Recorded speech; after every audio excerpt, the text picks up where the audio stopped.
اعوذ باللہ من الشیطان اللعین الرجیم بسم اللہ الرحمن الرحیم الحمد للہ وکفی وسلام علی عبادہ الذین اصطفی.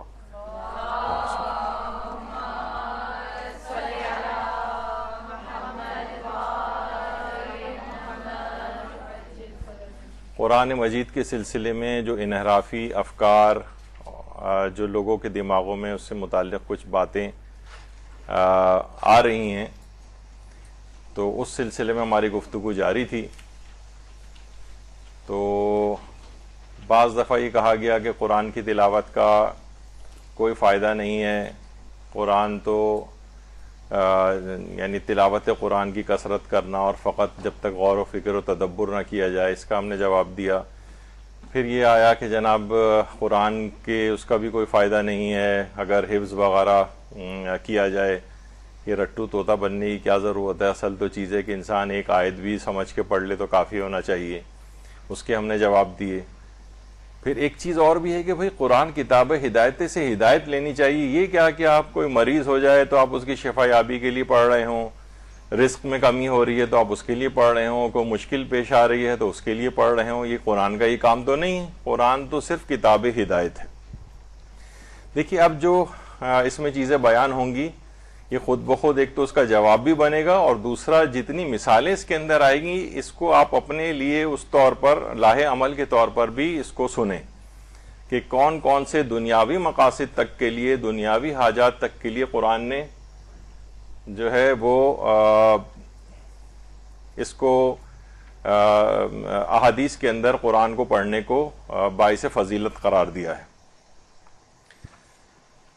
دیکھیے قرآن کی آیت ہے کہ وَنُنَزِّلُ مِنَ الْقُرْآنِ مَا هُوَ شِفَاءٌ وَرَحْمَةٌ لِّلْمُؤْمِنِينَ وَلَا يَزِيدُ الظَّالِمِينَ إِلَّا خَسَارًا. اور ہم قرآن میں ایسی چیز نازل کرتے ہیں جو مومنین کے لیے تو شفا اور رحمت ہے، لیکن ظالموں کے لیے صرف ان کے خسارے میں اضافہ کرتی ہے. یعنی قرآن میں جو چیز نازل ہوئی ہے پروردگار ہے وہ مومنین کے لیے شفا ہے. اچھا، جب شفا ہے مومنین کے لیے تو اس کا مطلب ہے تمام روحانی امراض سے بھی شفا ہے اور تمام جسمانی امراض سے بھی شفا ہے. یعنی دونوں چیزوں کے لیے، کیونکہ قرآن میں شفا کا مطلق لفظ استعمال ہوا ہے.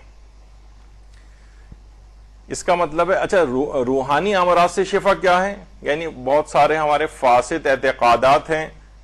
وہ قرآن کو اگر ہم پڑھیں تو وہ فاسد اعتقادات ہم میں سے نکل جاتے ہیں، یا فساد عملی کوئی ہوتا ہے ہمارا وہ بھی قرآن سے دور ہو جاتا ہے. یہ روحانی شفا یابی ہے. اور جسمانی امراض سے بھی شفا یابی ہے، یہ بھی آگے چل کر ہم ذکر کریں گے. امام حسن مجتبی علیہ السلام فرماتے ہیں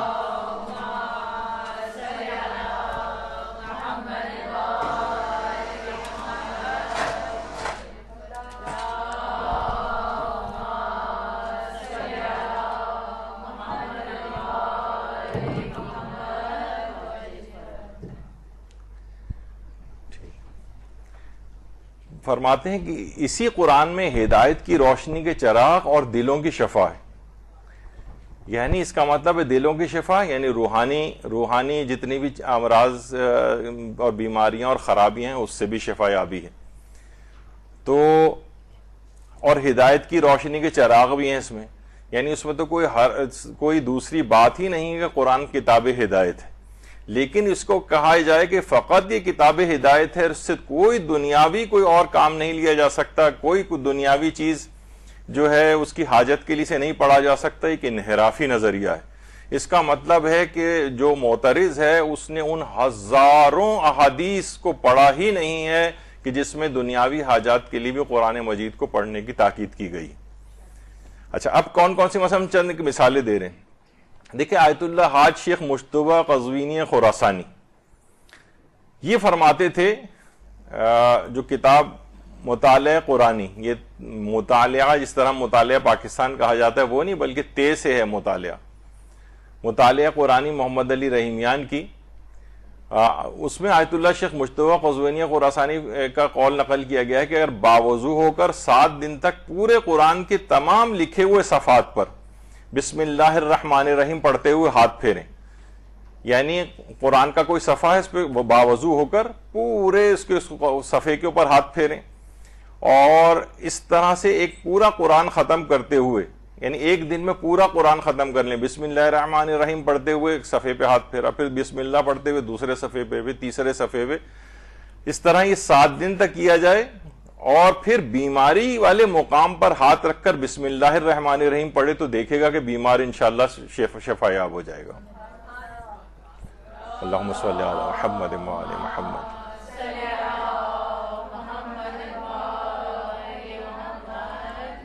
تو یہ اس کے اثرات ہیں، یعنی ان دنیاوی حاجات کے لیے، امراض کی شفا یابی کے لیے اس طرح سے عملیات، اور یہ کسی عام آدمی نے نہیں بتائے۔ آیت اللہ یہ شیخ مجتبی قزوینی خراسانی کون ہیں؟ ان کے شاگردوں میں آیت اللہ سیستانی بھی ہیں اور رہبر معظم آیت اللہ خامنئی بھی ہیں، دونوں کے استاد ہیں یہ، اور یہ قرآن کا جو ہے وہ درس بھی دیا کرتے تھے، اور انتقال کے بعد حرم امام رضا علیہ السلام میں صحن عتیق میں مدفون ہے۔ اللہم صلی علی محمد وعلی محمد۔ یعنی اتنے بڑے بڑے علماء نے اس طرح سے قرآن کا ایک فائدہ یہ بھی نقل کیا ہے کہ یعنی صرف تلاوت ہی نہیں بلکہ حروف بھی اس قدر نورانی کہ ان پہ بھی اگر ہاتھ پھیرا جائے تو ان کے اثرات ہاتھ میں منتقل ہوتے ہیں، اور پھر وہی ہاتھ جو ہے وہ درد کے مقام پر یا اس بیماری کی مقام کے اوپر اگر پھیرا جائے بسم اللہ پڑھتے ہوئے تو انشاءاللہ وہ اس بیماری سے بھی پوری نجات مل جاتی۔ تو اس کا مطلب ہے کہ فقط کتاب ہدایت ہونا تو وہ تو اس کا ایک مسلم ایک چیز ہے، لیکن وہ اس بات کا لازمہ نہیں بنتا کہ ہم قرآن کے دیگر فوائد کا انکار کر دیں۔ اسی طرح سے امیر المومنین علیہ الصلوۃ والسلام فرماتے ہیں، اللہم صلی علی محمد وعلی محمد، کہ اگر کوئی شخص قرآن کی کوئی سی 100 آیات کی تلاوت کرے پھر 7 مرتبہ کہے یا اللہ، تو اگر وہ چٹان پر بھی دعا پڑھے تو وہ بھی اپنی جگہ کو چھوڑ دے گی۔ اس کا مطلب ہے کوئی 100 آیات کے اتنی پاورفل ہیں کہ اس کے بعد یعنی جو حاجت بھی وہ مانگے 7 مرتبہ یا اللہ کہہ کے اور 100 آیات کی تلاوت کر کے وہ لازمی وہ دعا، یعنی ناممکن ہے نا ایک لحاظ سے کہ چٹان اپنی جگہ چھوڑ دے، تو اس طرح سے وہ ناممکن دعا جو ہے وہ قبول ہو جاتی ہے۔ تو 100 آیات کی اس طرح سے تلاوت، اور شیخ صدوق نے ثواب الاعمال و عقاب الاعمال جو ان کی کتاب ہے اس کے اندر اس روایت کو نقل کیا ہے۔ تو یہ فائدہ ہے نا، یہ کتاب ہدایت ہونے کے علاوہ اس کا یہ فائدہ ہے۔ اسی طریقے سے سورہ الحمد، پیغمبر اکرم صلی اللہ علیہ وآلہ وسلم، اللہم صلی علی محمد وآلہ محمد، فرماتے ہیں کہ اگر کسی کو سورہ الحمد سے شفا نہ ہوگی تو سمجھو سے پھر کسی چیز سے بھی شفا حاصل نہیں ہوگی۔ دیکھیے سورہ الحمد کو 2/3 قرآن کے برابر اس کو قرار دیا گیا ہے، 2/3 قرآن کے برابر ثواب ہے، اور واقعتاً یعنی میں نے ذاتی ایکسپیرینس اپنے بچپن کے زمانے کا یاد ہے، شاید میں نے ایک دفعہ پہلے بھی ذکر بھی کیا تھا کہ کبھی بخار چڑھتا تھا اور تیز بخار ہوتا تھا تو میرے والد مرحوم سورہ الحمد کی تلاوت کرتے ہوئے پیشانی پہ ہاتھ رکھ کے اس کو پڑھتے تھے، اور واقعتاً تھوڑی دیر میں بخار دور ہو جاتا تھا۔ یعنی اگر واقعی اس کو کوئی، اصل میں یہ چیزیں نا معاشرے سے مفقود ہیں، ان کے اوپر عمل ہی نہیں ہوتا ہے، اگر ہوتا بھی ہے تو شک و شبہ کے عالم میں ہوتا ہے کہ پڑھنے والا خود ہی اس بات کا معتقد نہیں ہوتا اور میٹیریلسٹک چیزوں کو زیادہ دیکھ رہا ہوتا ہے۔ یہودی کی بنی ہوئی کمپنی کی دوا جو ہے وہ ظاہر ہے وہ بھی بہرحال اپنے اثرات رکھتی ہیں، کیونکہ دوا کا تو الہی حکم ہے چاہے کسی نے بھی بنایا ہو، لیکن اس پہ اس کو زیادہ یقین ہوتا ہے بنسبت قرآن کی سی آیت وغیرہ کے۔ تو سورہ الحمد سے اگر کسی کو شفا نہیں ملے تو کسی چیز سے بھی شفا یابی اس کو نہیں مل سکتی۔ اور خود زمانہ پیغمبر اکرم صلی اللہ علیہ وآلہ وسلم، صلی اللہ محمد وآلہ محمد،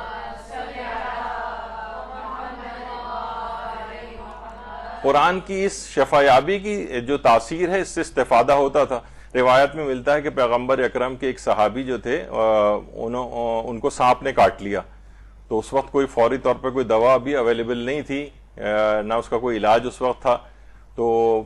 کوئی صحابی آئے اور انہوں نے سورہ الحمد کا دم ان کے اوپر کیا جس سے وہ شفا یابی ان کو مل گئی۔ تو بہرحال سورہ الحمد ایک بڑی عجیب و غریب سورہ ہے، اتنے زبردست اس کے اثرات ہیں۔ پورا ایک درس ہمارا سورہ الحمد کے خواص اور خصوصیات پر یہاں پر ہو چکا ہے، آپ اس پہ دیکھ سکتی ہیں۔ اور جب بھی پیغمبر اکرم یہ جملے بھی ارشاد فرماتے ہیں کہ سورہ الحمد موت کے علاوہ ہر بیماری سے شفا ہے، یعنی بعض اوقات یہ ہوتا ہے اگر بیمار کی پیشانی پہ ہاتھ رکھ کے یا اس کے ہاتھ کے اوپر ہاتھ رکھ کے 1 دفعہ یا 7 مرتبہ یا 70 دفعہ سورہ الحمد پڑھی جائے تو انشاءاللہ اسے شفا یابی اس سے نصیب ہوتی ہے۔ اچھا شفا کے ہم ایک پورے یہاں پر ڈسکشن ہو چکا ہے پچھلے سالوں میں کہ وہ ضمناً اس ڈسکشن اس موضوع پر تھا کہ جو خاک تربت امام حسین ہے اس میں بھی ایک شفا یابی کی ایک تاثیر ہے. تو اس میں یہ چیز ڈسکس ہوئی تھی کہ شفا ہونا ایک الگ چیز ہے اور علاج کرنا ایک الگ چیز ہے. یعنی یہاں پر یہ بات نہیں کہی جا رہی کہ مثلا اگر کوئی بیمار ہے تو وہ ڈاکٹر کے پاس نہ جائے, علاج نہ کرائے, آپریشن نہ کرائے, بس صرف یہ سورہ پڑھ لے. نہیں, کیونکہ علاج کے باوجود بھی علاج جو ہے کامیاب نہیں ہوتے. تو اس میں شفا ایک الگ چیز ہے, علاج کرنا ایک الگ چیز ہے. تو علاج کے ساتھ ساتھ شفا یابی بھی نصیب ہو جائے, اس کے لیے ہم پھر ان آیات قرآنی کا یا ان سورہ ہے قرآنی کا انتخاب کرتے ہیں. تو سورہ الحمد موت کے علاوہ ہر بیماری کے لیے شفا ہے. اور اس میں یہ ہے کہ علماء نے لکھا ہے اس کے آداب میں سے ہے کہ یا تو مریض کے پیشانی پر ہاتھ رکھ کر یا اس کے دائیں ہاتھ کے اوپر ہاتھ رکھ کر اس کو پڑھا جائے. تو یہ ایک چیز ہے. اور سورہ الحمد کے متعلق کہا جاتا ہے کہ ہر دردوں کے لیے بھی دوا ہے. امام حسن عسکری علیہ السلام اپنے اجداد سے نقل کرتے ہیں, اللہم صلی علی محمد و علی محمد. اور وہ امام صادق علیہ السلام سے نقل فرماتے ہیں کہ جس کو کسی بھی جگہ درد کی شکایت ہو اپنے گریبان میں 7 بار سورہ الحمد کی تلاوت کرے. اگر درد ختم ہو جائے تو بہتر ہے, ورنہ 70 مرتبہ تلاوت کرے تو میں اس کی صحت اور عافیت کا ضامن ہوں. تو یا تو 7 دفعہ یا پھر اگر اثر اندازی نہ ہو تو اس کو 70 دفعہ تک لے کر جائے. اور یہ بھی کہا گیا کہ جو شخص کسی درد یا بیماری میں مبتلا ہو اسے چاہیے کہ اپنے گریبان میں منہ ڈال کر 7 مرتبہ سورہ الحمد کی تلاوت کرے. یہ ان افراد کے لیے بھی ہے جو مثلا اگر جو ہوتا ہے نا کہ کوئی دعا پڑھ کر پھونک مارنا یا دم کرنا, اس کی بھی اسلام میں بہرحال ایک اہمیت ہے. ایسا نہیں ہے کہ لوگ کہیں کہ بھئی پھونک مارنے سے کیا ہوگا, اور پھونک مارنے سے تو جراثیم بھی جا سکتے ہیں اس کے اندر, اور بہت اس طرح کی چیزیں جو ہیں لوگ کہتے ہیں. نہیں, اس میں شفا یابی کی ایک تاثیر اس کے اندر آ جاتی ہے. اور آیت اللہ بہجت جب بھی سورہ الحمد کے متعلق فرماتے تھے کہ اس میں اسم اعظم ہے, کہتے ہیں کہ روایت میں ہے کہ سورہ فاتحہ میں اسم اعظم بکھرا ہوا ہے. اس نیت سے سورہ فاتحہ پڑھنے والا شخص اسم اعظم جاننے والے کی طرح سے ہو جاتا ہے, جیسے اس کو جانتا ہے وہ. تو کسی کی کوئی حاجت ہو تو وہ اسم اعظم کا ارادہ کر کے سورہ فاتحہ پڑھ سکتا ہے,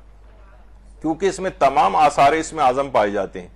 اور یہ سب اس سورے کی جامعیت کی وجہ سے ہے, کیونکہ یہ سارے قرآن کا خلاصہ ہے. روایت میں بھی ہے کہ کل ما فی القرآن فی الفاتحہ, جو کچھ قرآن میں ہے وہ سب کا سب سورہ فاتحہ میں ہے, اور یہ مردوں کو بھی زندہ کر سکتا ہے. تو اس میں اعظم کی خصوصیات ہے سورہ کے اندر. تو یہ خود فرماتے ہیں کہ کسی کی کوئی بھی حاجت ہو, آقا بہجت فرماتے کوئی بھی حاجت, یہاں یہ بھی کہہ سکتے تھے تو کتاب ہدایت سے ہدایت لینی چاہیے, حاجت واجت کے لیے کیا ہے. تو آقا بہجت جیسا فقی کہتا ہے کہ اسم اعظم کے ذریعے اس میں بہت ساری خصوصیات ہیں, پورے قرآن کا خلاصہ اس سورے کے اندر ہے, تو ساری خصوصیات اس کو حاصل ہو جاتی ہیں. اچھا, اسی طرح سے ہمارے چھٹے امام امام جعفر صادق علیہ السلام فرماتے ہیں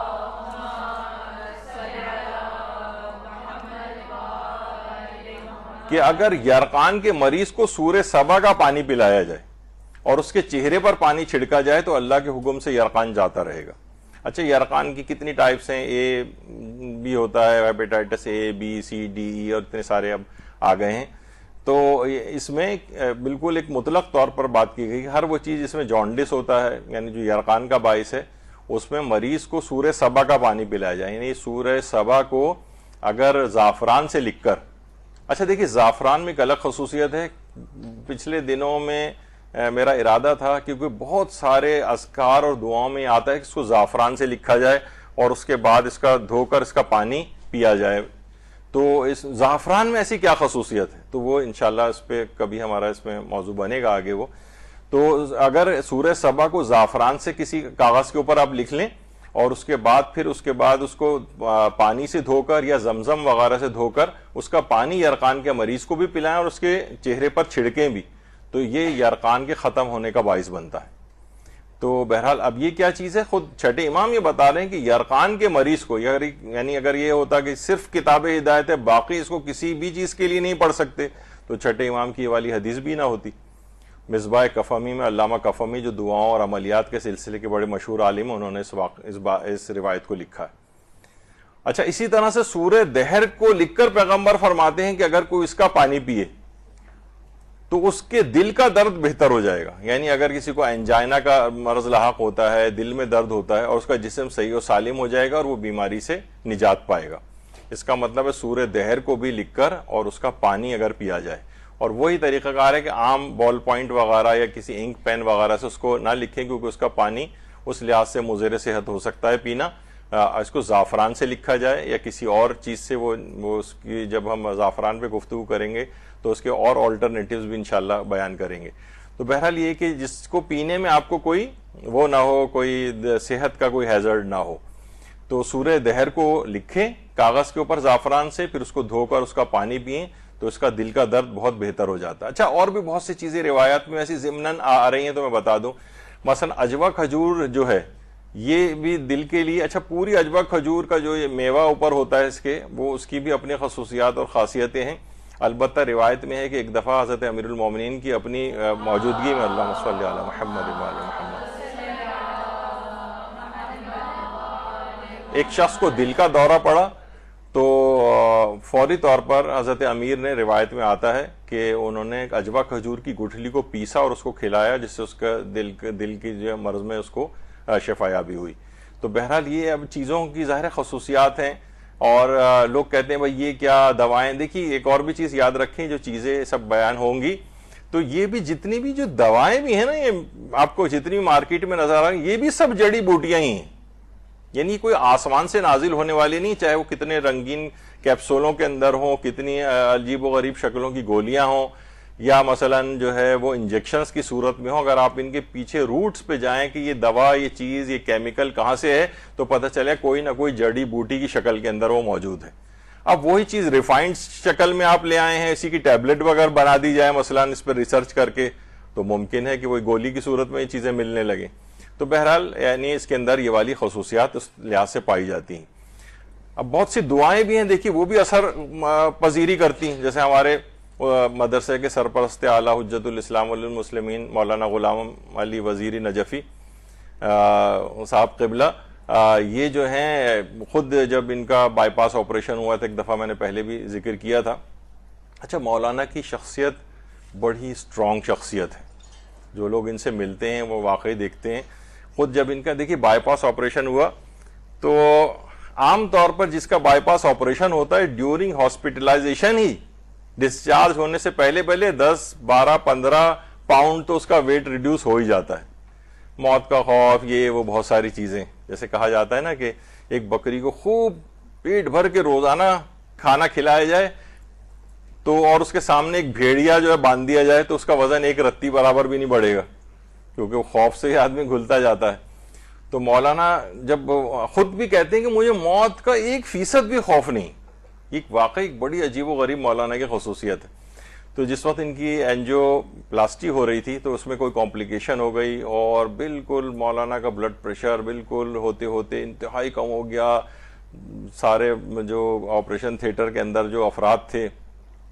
وہ سب بے تحاشا پریشان ہو گئے کہ بس یہ معاملہ ہاتھ سے نکل گیا اور یہ جانے والے ہیں. مولانا بھی کہہ رہے تھے کہ میں دیکھ رہا تھا کہ نبضیں میری ڈوب رہی ہیں اور یہ سب کچھ ہے.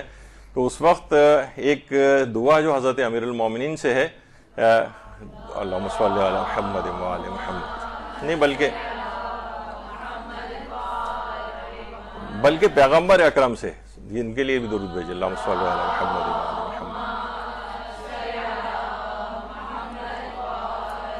کہ یا حی یا قیوم یا لا الہ الا انت اسألک ان تحیی قلبی, اللہم صلی علی محمد و آل محمد. یہ اگر کوئی دعا پڑھے, اچھا اس میں ہے بھی کہ پروردگار اے حی اے قیوم, یعنی اے ہمیشہ زندہ رہنے والے, اے قائم رہنے والے, اور اس کے بعد کہ اسألک ان تحیی قلبی, میرے دل کو تو زندہ کر دے. مولانا کہہ رہے ہیں کہ میں نے نا وہ یہ والی دعا پڑھنی شروع کر دی اسی دوران, تو اچانک سے دوبارہ سے جو بالکل نبضیں ان کی ڈوب رہی تھی, بلڈ پریشر ڈاؤن ہوتا چلا جا رہا تھا, ہارٹ ریٹ ایک دم سے بالکل ختم ہو رہا تھا, تو دوبارہ سے وہ آنے لگا, ریزیوم ہونے لگا, اور ساری چیزیں نارمل کی طرف چلی گئیں. اس کو پڑھنے کے ساتھ ہی, یعنی مولانا کی اس وقت حاضر دماغی بھی رہی, ورنہ آدمی پریشان ہوتا ہے تو وہ چیزیں ساری بھی دماغ سے اس کے نکل جاتی ہیں. تو اس طرح کی چیزیں ٹپس پہ بھی کچھ ہونی چاہیے کہ جب کبھی ایسے مواقع آ جائیں تو انسان اس کو پڑھے. تو ان دعاؤں کے بڑے اثرات ہیں, یعنی ایسا نہیں کہ آپ کہیں گے نہیں بھائی ان سے کیا, یہ تو بس ہدایت آپ حاصل کریں, اپنے کردار کو بہتر بنائیں, نہیں, ایسا نہیں. ان سب چیزوں کے بڑے ویسے اثرات ہیں. تو اس سے پہلے میں یہ بھی بات بیان کر رہا تھا کہ مولانا ہاسپٹلائزیشن اور اس کے بعد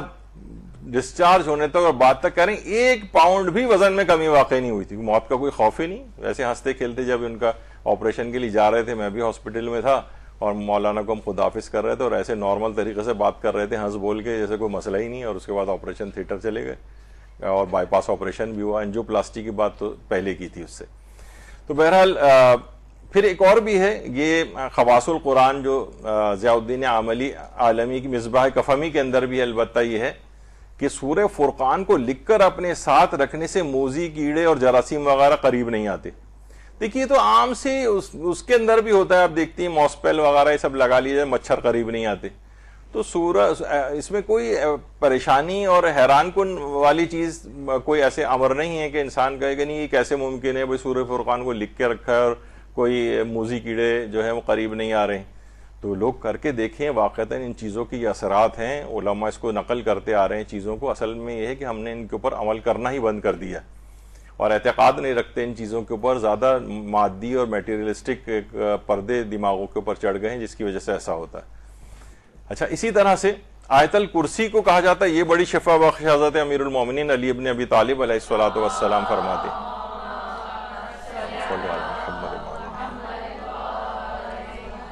کہ جب بھی کبھی تمہیں آنکھوں کی شکایت ہو تو شفا حاصل کرنے کی نیت سے آیت الکرسی پڑھو, اللہ نے چاہا تو آنکھوں کی تکلیف دور ہو جائے گی. یعنی آیت الکرسی کے اندر بعض اوقات یہ بھی ہوتا ہے نماز کے بعد اپنے ہاتھوں کو آنکھوں کے اوپر رکھ کر آیت الکرسی کی تلاوت کی جائے. مسجد خیر العلوم الانچولی میں بھی اکثر بزرگ جن کو یہ پتا ہے اور تو وہ نماز کے فوراً بعد اپنے ہاتھوں کو آنکھوں کے اوپر رکھ کر آیت الکرسی پڑھتے ہیں. تو بہرحال ایک واقعتاً اس کے اندر ایک شفا بخش تاثیر ہے. اور جان کنی کے وقت مرنے والے کے قریب ان قرآنی سوروں کی تلاوت جو ہے بہت تاکید کی گئی ہے. سورہ یاسین کی, سورہ احزاب کی, سورہ صاد, سورہ صافات, سورہ واقعہ, اور جس قدر بھی ممکن ہو تلاوت قرآن کی جائے. اس کے علاوہ مرنے والے کے قریب یعنی جو بھی حالت احتضار میں آیت الکرسی کی تلاوت کی جائے, اور آیت سخرہ جو کہ سورہ آراف کی آیت نمبر 54 ہے, اور سورہ بقرہ کی آخری 3 آیات. بعض ایسے رشتہ دار افراد جن کی بالکل آخری وقت تھا, یعنی خود مجھے یہ سعادت ملی کہ یہ سب چیزیں میں ان کے سرانے انجام دوں, یعنی واقعتاً اتنے سکون اور اطمینان کے ساتھ مرتے ہوئے میں نے اس سے پہلے کسی ورنہ ہاسپٹل میں بہت سی اموات دیکھی, لیکن ایسی اتنی پرسکون موت کہ جیسے لگا کہ بس ایک آدمی سویا ہے اور سوتے میں ہی بس ختم ہو گیا. کوئی باقی ہم آنکھوں سے دیکھ رہے تھے کہ بلڈ پریشر کیسے ڈراپ ہو رہا ہے, ہوتے ہوتے 0 پہ چلا گیا, ہارٹ ریٹ کیسے کم ہوتے ہوتے 0 پہ آ گیا, اس طرح سے. تو بہرحال لیکن یہ کہ اتنی سکون کے ساتھ جب بھی ان چیزوں کی بڑی تاکید آئی ہے. اب کہا جائے کتاب, یہ تو قرآن تو کتاب ہدایت ہے, ان سوروں کو پڑھنے کا اس کو کیا فائدہ؟ تو دنیاوی حاجات یا اس طرح کی چیزوں کے لیے تو اسے پڑھنا ہی نہیں چاہیے, تو کیوں ان چیزوں کی تاکید کی گئی ہے؟ اور آیات میں آیت الکرسی, آیت سخرہ اور سورہ بقرہ کی آخری 3 آیات, یہ آیت اللہ سیستانی نے بھی اپنے فتوے میں لکھی, آگے چل کر میں انشاءاللہ ان کا بھی پیش کروں گا. تو ان چیزوں کے بڑے زبردست اثرات ہیں. اور اس وقت وہ والا بھی ہو جاتا ہے کہ جناب اس میں تو غور و فکر و تدبر ہونا چاہیے, خالی جس کے معنی بھی ہمیں پتہ نہ ہو. تو دیکھیے اس میں اس وقت کہاں یہ مردہ کوئی غور و فکر و تدبر کرے گا اس وقت بیٹھ کر, یا آپ غور و فکر و تدبر کریں گے جو بالکل جان جا رہی ہے سورہ یاسین, احزاب, صاد, صافات, واقعہ اور اتنی ساری آپ کو پڑھنی. تو دیکھیے آپ کو اگر معنی نہیں بھی پتا ہو نا, تو کہا جاتا ہے کہ جس طریقے سے کوئی گولی ہے, مثلا کسی کو بخار ہے یا درد ہے, تو اگر کوئی پروفیسر آف فارماکولوجی بھی اگر کھا رہا ہے نا گولی, تو اس کے اوپر بھی ویسے ہی اثر ہوگا. اور جو بالکل ایک لٹ جاہل ہے جسے ایک لفظ پڑھنا بھی نہیں آتا, وہ بھی گولی کھائے گا تو اس کے اوپر بھی ویسے ہی اثر ہوگا. یعنی گولی کو خود پتا ہے کہ اسے کیا کرنا ہے, چاہے کھانے والے اس کی کوئی معرفت نہ بھی رکھتا ہو. اسی طریقے سے قرآن کی یہ سورہ اور آیات بھی ہیں, ان قرآنی آیات اور سورہ کو پتا ہے کہ اسے کیا کرنا ہے, کیا کیا فوائد پہنچانے ہیں, کیا کیا اثرات ہونے ہیں, چاہے وہ سامنے والے کو یا پڑھنے والے کو ان کے معنی تک بھی نہ پتا ہو. تو یہ ایک دماغ میں رہے کہ اس کے لیے ضروری نہیں ہے کہ وہی میں نے کہا کہ جو فارماکولوجی پڑھاتا ہے, دواؤں کا بہت بڑا اسپیشلسٹ ہو گیا ہے وہ, اور پروفیسر ہے اس کا, تو اس کے اوپر بھی وہی گولی اثر کرے گی جس طریقے سے کہ عام دیہاتی کے اوپر کرتی. تو بہرحال یہ سب چیزیں فائدہ مند اس لحاظ سے ہیں. اور یہ بھی ہمارے چھٹے امام جعفر صادق علیہ الصلوۃ والسلام نے فرمایا, محمد کہ جو شخص ایک مرتبہ آیت الکرسی پڑھے اللہ اس سے 1000 دنیا کی اور 1000 آخرت کی پریشانیوں کو دور کرتا ہے. پھر فرمایا دنیا کی پریشانیوں میں سے فقر و غربت ہے جس سے اللہ نجات عطا کرتا ہے، اور آخرت کی پریشانیوں میں عذاب قبر ہے کہ جس سے اللہ محفوظ رکھتا ہے. تو اگر یہ فقط آیت الکرسی کا کام ہدایت دینا ہوتا تو پھر 1000 دنیا کی حاجات، 1000 آخرت کی حاجات، اور دنیا کی پریشانیوں میں فقر و غربت اور آخرت کی پریشانیوں عذاب قبر سے بچنے کا فائدہ کیسے ملتا؟ تو بہرحال ان کی چیزوں کے پڑھنے کے اسی طریقے سے ویسے ہی بالکل فوائد ہیں، اور دنیاوی حاجات کے لیے بھی اسے پڑھا جا سکتا ہے. اور یہ بھی کتاب خواص الآیات میں ہے، اور روایات کی روشنی میں بات کہی گئی کہ جو شخص بھی ہر نماز کے بعد آیت الکرسی کی تلاوت کرے وہ فقر و فاقے سے نجات پاتا ہے، اس کا رزق اس کو وہاں سے ملے گا جہاں سے اسے امید بھی نہیں ہوگی. اور صبح سویرے اپنے گھر سے نکلتے ہوئے آیت الکرسی پڑھ لے تو تنگ دستی سے بھی امان میں رہے گا. تو یہ سب اس کے دنیاوی فائدے، اور یہی وجہ ہے کہ آیت اللہ بہجت سے ایک بات منسوب کی جاتی ہے کہ سواریوں کے حادثات سے بچنے کے لیے ان اعمال کی تاکید فرماتے تھے. سواری پر سوار ہونے سے پہلے آیت الکرسی کی تلاوت کی جائے، ممکن ہو تو سواری پر دائیں طرف سے سوار ہوا جائے، سواری پر سوار ہو کر 3 مرتبہ سورہ قدر پڑھی جائے، اور سورہ حدید کو لکھ کر سواری میں ساتھ رکھا جائے. اس کا مطلب ہے ساتھ رکھنا، سوروں کو پڑھنا، آیت الکرسی کو پڑھنا، سورہ حدید کو لکھ کر ساتھ رکھنا، یا سورہ قدر کو 3 مرتبہ پڑھنا، یہ حادثات سے بچاتا ہے. یہ جو دنیاوی حاجت ہے، یعنی آپ کی نظر ہدایت کے اوپر فی الحال نہیں ہے، وہ تو اپنی جگہ پر مسلم ہے، اس کو تو نہ کوئی ڈینائی کر رہا ہے، لیکن ہم ان افراد کو ڈینائی کر رہے ہیں جو کہتے ہیں کہ ان سوروں کا اور کوئی فائدہ نہیں، اور ایسے افراد کی تعداد بڑھتی جا رہی ہے. آپ کو شاید اس وجہ سے نہیں پتہ چل رہا ہوتا، یہ ہم ایسے ہی 1-2 افراد کے کہنے پر جو ہے اس پہ پورا درس نہیں بنا دیتے. یہ ایک سائیکی ہے جو لاکھوں افراد مدرسے سے جو وابستہ ہیں اور کمنٹس کر رہے ہوتے ہیں، بحثیں کر رہے ہوتے ہیں، بدتمیزیاں کر رہے ہوتے ہیں، ان سب کو مد نظر رکھ کر کے ان لوگوں کی نظریات بن گئے ہیں اور کہیں نہ کہیں سے بن رہے ہیں. جب کچھ ایسے درس ایسے ہو رہے ہیں جہاں سے یہ سب چیزیں آ رہی ہیں، تو اس وجہ سے ان کے دماغ اس طرح کے بنتے جا رہے ہیں. اس وجہ سے علماء کی اور یہ احادیث پیش کی جا رہی ہیں کہ بات اس کے بالکل برخلاف ہے. ان سب چیزوں کے فوائد ہیں دنیاوی طور پر بھی. اور حضرت امام علی رضا علیہ الصلوۃ والسلام فرماتے ہیں،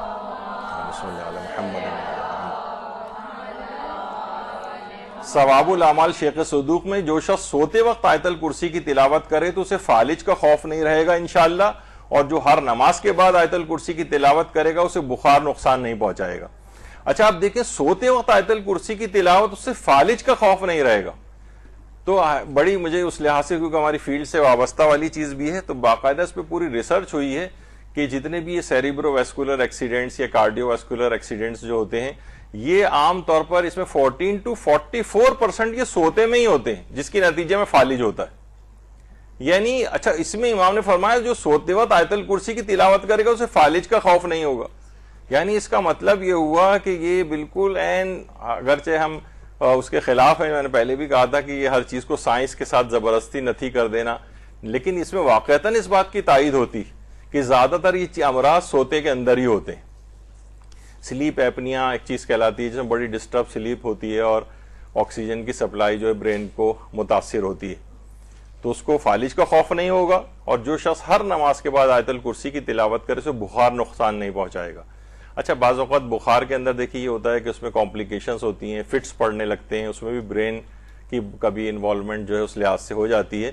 تو یہ کمپلیکیشنز سے بھی بچاتا ہے بخار وغیرہ کی آیت الکرسی. اسی طریقے سے حضرت امیر المومنین علی ابن ابی طالب علیہ الصلوۃ والسلام فرماتے ہیں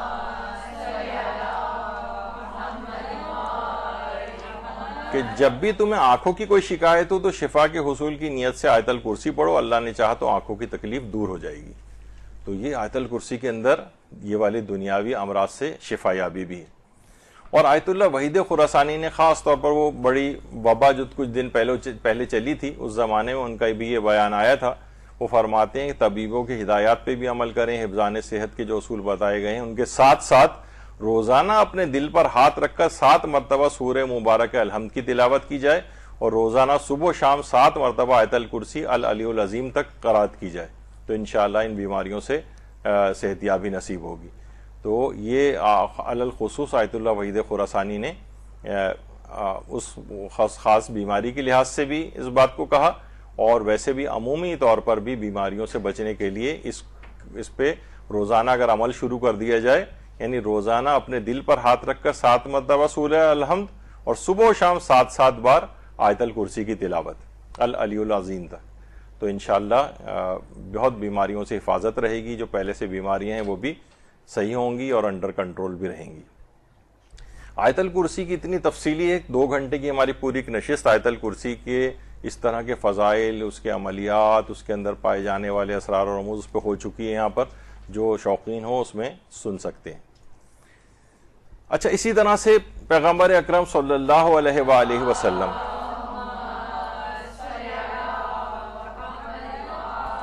فرماتے ہیں کہ سورہ تکویر اذا الشمس کورت، جب سورج کو لپیٹ دیا جائے گا، یعنی جب سورج بالکل اندھیرا ہو جائے گا، تو اس سورے کو آنکھ کے درد پر اگر پڑھا جائے یا آنکھ کے امراض کے لیے پڑھا جائے تو خدا کے حکم سے وہ شفا یابی اس کو نصیب ہوگی. تو سورہ تکویر یہ بھی دنیاوی فائدہ ہے، آنکھ کے امراض سے شفا یابی. اچھا، اسی طرح سے بواسیر سے نجات تک کے لیے پیغمبر اکرم صلی اللہ علیہ وآلہ وسلم فرماتے ہیں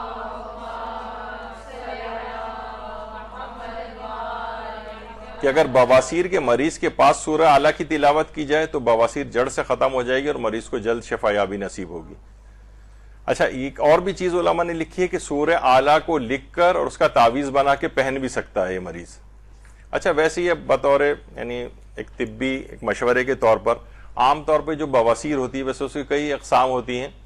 تو لیکن یہ کہ میڈیکل علاج اتنا آسان ہے اس کا کہ 1 یا 2 دن میں ٹھیک ہو جاتا ہے مریض.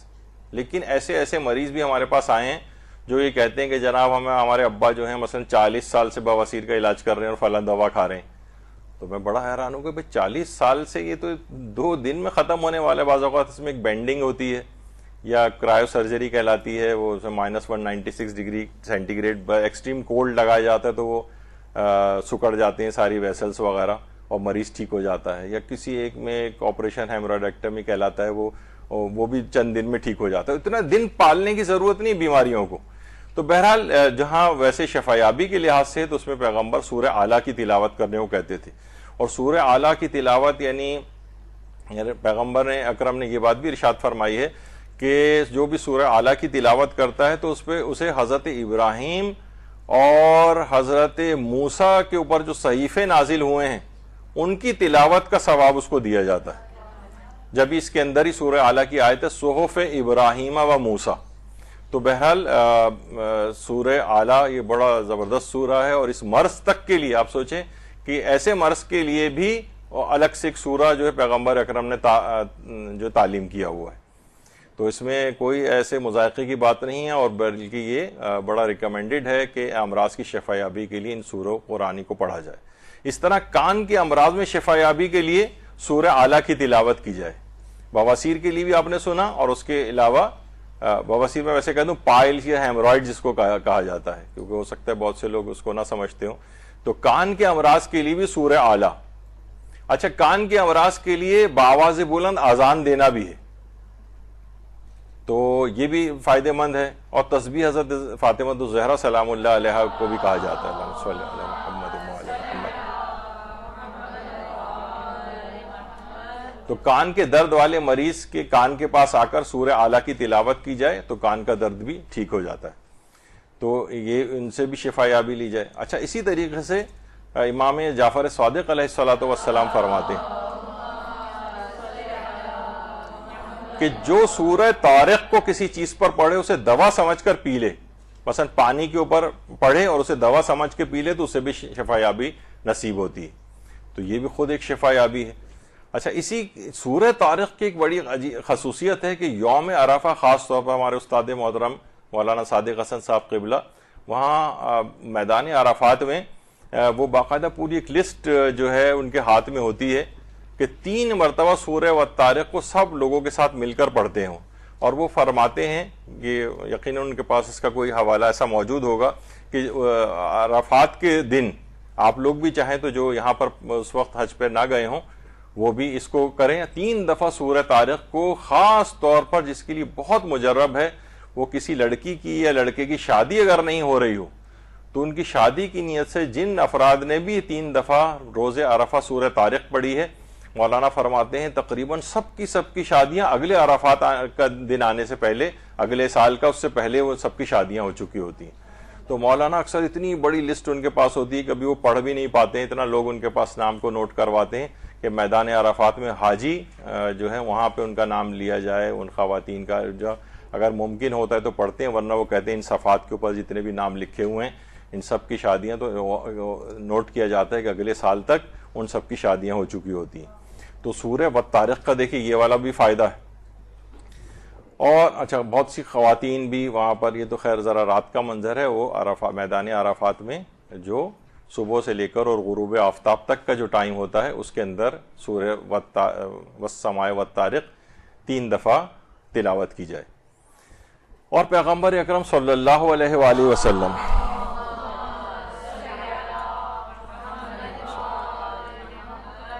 فرماتے ہیں جو بھی سورہ طارق، اچھا طارق ایک ستارہ ہے، جو سورہ طارق کی تلاوت کرے گا اسے آسمان پر موجود جتنے بھی ستارے ہیں ان کی تعداد کے 10 گنا برابر ثواب عطا کیا جائے گا۔ اچھا اب آسمان پہ کتنے ستارے ہیں؟ 20 ارب کھرب ستارے ہیں۔ اچھا 20 ارب یا کھرب نہیں، 20 ارب کھرب، یعنی اتنی زیادہ ان کی تعداد اس لحاظ سے ہے کہ کہا جاتا ہے کہ 2 کے آگے آپ 26 زیرو لگائیں، اتنا ثواب اس کو ملے گا سورہ والطارق کی تلاوت کرنے سے۔ اور پیغمبر فرماتے ہیں آسمان پر جتنے تارے ہیں ان سے 10 گنا، یعنی اس فگر کو 10 سے ملٹیپلائی بھی کریں۔ یہ کہاں اس کے ثواب؟ اچھا بہت سے لوگ کہتے ہیں اتنا ثواب یہ کیسے؟ ہر آدمی اپنے نا ظرف کے مطابق سوچ رہا ہوتا ہے۔ ہمارا اگر واقعتاً وہ چلے بس تو ہم ایک آدمی کو بھی جنت میں نہ جانے دیں اور سب کو پکڑ کے جہنم میں ڈال دیا جائے۔ وہ تو پروردگار کی ذات ہے، بے تحاشا عطا کرنے والا ہے، نہ عطا کرنے سے اس کے خزانے میں کوئی کمی واقع ہوتی ہے، نہ اس کے اندر بخل پایا جاتا ہے، فیاضی ہے تو کوئی۔ اور پیغمبر اسلام جیسا آدمی، وہ شخصیت، عظیم شخصیت، وہ کبھی بھی شریعت میں، اب بات یاد رکھ لیں، ائمہ کلام میں مبالغہ آرائی نام کی کوئی چیز نہیں، یعنی یہ نہیں کہ بس آپ کو ایسی شوق دلانے کے لیے جو ہے نا وہ کہہ دیا جاتا ہے کہ تم اگر فلاں کام کرو گے تو تمہیں دے دیا جائے گا، اور آپ نے وہ کام کر لیا تو بعد میں آپ کہتے ہیں نہیں بھائی میرا مقصد یہ تھوڑی تھا کہ واقعی دیا جائے گا، میں تو شوق دلا رہا تھا۔ نہیں، جب کہا ہے انہوں نے کہ آسمان پر ستاروں کی تعداد جو ہے، اچھا اب دیکھیے جو گیلیکسیز ہیں آسمان کے اوپر، کہا جاتا ہے کہ 200 بلین گیلیکسیز ہیں جو آبزرویبل یونیورس ہے، جس کو اب تک دریافت کیا جا چکا ہے یا دیکھا جا چکا ہے اس کے اندر، اور جو ابھی دریافت ہی نہیں ہوئی اس میں کی کیا حد اور انتہا ہوگی یہ کسی کو پتہ نہیں۔ تو سورہ والسماء والطارق کی تلاوت سے آسمان پر موجود جتنے بھی ستارے ہیں اس کو پیغمبر فرماتے ہیں اس کے 10 گنا برابر اس کو عطا کیا جائے گا۔ اور 3 دفعہ آپ نے سنا کہ عرفات کے دن خاص طور پر روز عرفہ اگر اس کو پڑھا جائے تو شادیوں کے سلسلے میں بے انتہا مجرب ہے، بہت ہی تجربہ شدہ ہے، اگرچہ میں نے روایات یا اس کے لحاظ سے اس کو نہیں دیکھ سکا، یقیناً ہمارے استاد محترم کے علم میں وہ سب چیزیں ہوں گی، یا مجربات ایسے علماء کے ہوتے ہیں کہ جو کہ اس طرح سے منتقل ہوتے ہیں علماء کے تھرو، تو یہ بھی ایک بڑی ویسی چیز ہے۔ اسی طرح سے سورہ دہر، پیغمبر اکرم صلی اللہ علیہ وآلہ وسلم فرماتے ہیں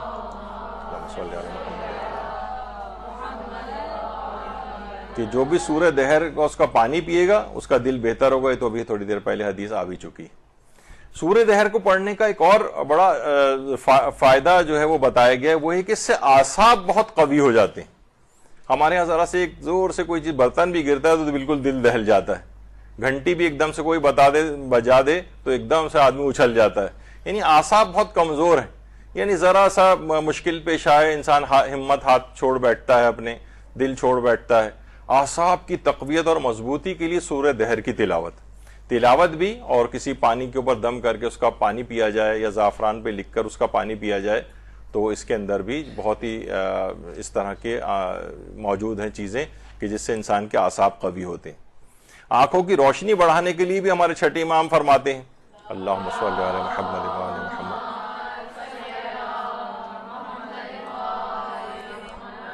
کہ جو شخص قرآن کو سامنے رکھ کر اس کی تلاوت کرے گا اس کی آنکھوں کی روشنی میں اضافہ ہوگا اور اس کے والدین کے گناہوں کا بوجھ ہلکا ہوگا، خواہ وہ کافر ہی کیوں نہ ہو۔ تو قرآن کو صرف سامنے رکھ کر اس کی تلاوت کرنا، اس سے آنکھوں کی روشنی میں اضافہ ہوتا ہے۔ ہم کہیں گے پروردگار آپ نے تو یہ کتاب ہدایت سے صرف ہدایت ملنی چاہیے، اس سے آنکھیں کی روشنی کیوں بڑھ رہی؟ تو اللہ میاں یہی کہیں گے بھائی ہم نے ان تمام چیزوں کے اثرات رکھے ان سوروں کے اندر، ان سے جسمانی آپ کو بھی شفا یابی ملتی ہے، آپ کے امراض میں بہتری آتی ہے اور دیگر فوائد بھی اس سے آپ کو حاصل ہوتے ہیں۔ اور یہ بھی ہمارے چھٹے امام جعفر صادق علیہ السلام نے فرمایا کہ جو بھی کوئی شخص کسی بیماری یا پریشانی میں اور سورہ توحید کی تلاوت نہ کرے اور اسی بیماری یا پریشانی میں مر جائے تو وہ جہنمی، یعنی گویا اس نے جہنمیوں جیسا کام کیا ہے۔ تمہیں اتنی زبردست اس بیماری سے بچنے کے لیے یا اس کی کسی کمپلیکیشن سے بچنے کے لیے یا پریشانی سے بچنے کے لیے تمہیں سورہ توحید سکھائی گئی تھی، لیکن تم نے پھر بھی نہیں پڑھی۔ اور ایک جس طرح ایک گمراہ جہنم میں کوئی شخص ہوتا ہے وہ ان تمام وسائل سے استفادہ نہیں کرتا ہے کہ جو پروردگار نے اس کو نجات کے لیے دیے، تم نے بھی ویسے ہی کام کر لیا۔ یعنی یہ مقصد ہے یہ نہیں کہ وہ کافر ہو کے مرے گا، بلکہ اس کے معنی ہے کہ تم نے کام ویسا کر لیا جہنمیوں جیسا۔ تو کسی بھی بیماری یا پریشانی میں سورہ توحید کی تلاوت، تو یہ تو کتاب ہدایت تھی، بیماری میں کیوں اور پریشانی میں کیوں؟ تو ان کی اثرات ہیں کہ بیماریاں دور ہوتی ہیں، پریشانیاں دور ہوتی ہیں ان سوروں کی تلاوت سے۔ یہ دنیاوی فوائد ان سورہ کے ہیں۔ اور یہ بھی کہا گیا کہ چھٹے امام نے کہ جو ہر روز پنجگانہ نماز تو پڑھتا ہو لیکن سورہ توحید کی تلاوت نہ کرتا ہو تو اسے کہا جائے گا یہ بندہ خدا تو نمازی ہی نہیں، تو نے سورہ توحید ہی نہیں پڑھی اس کے اندر۔ جب بھی خدا کا شکر ہے کہ بہرحال ہم ہر دوسری رکعت میں الحمد کے بعد سورہ توحید لازمی اس کو پڑھتے ہیں تمام مومنین ہی، تو یہ انشاءاللہ یہ تمام اس سے بے نمازی ہونے کا جیسا کام تم نے کیا، ایسا کہ جیسے تم نے کوئی نمازی نہ پڑھی ہو، تم نے بے نمازیوں جیسا دن گزارا ہے اگر تم نے سورہ توحید کی تلاوت نہیں کی جبکہ 5 نمازیں تم نے دن میں پڑھی تھی۔ تو بہرحال یہ دوسری رکعت میں تو ویسے بھی مستحب ہے کہ الحمد کے بعد سورہ توحید پڑھی جائے۔ اور یہ بھی روایت میں چھٹے امام نے فرمایا کہ جب بھی رسول خدا بیمار ہوتے تھے، اللہم صلی علی محمد وآل محمد،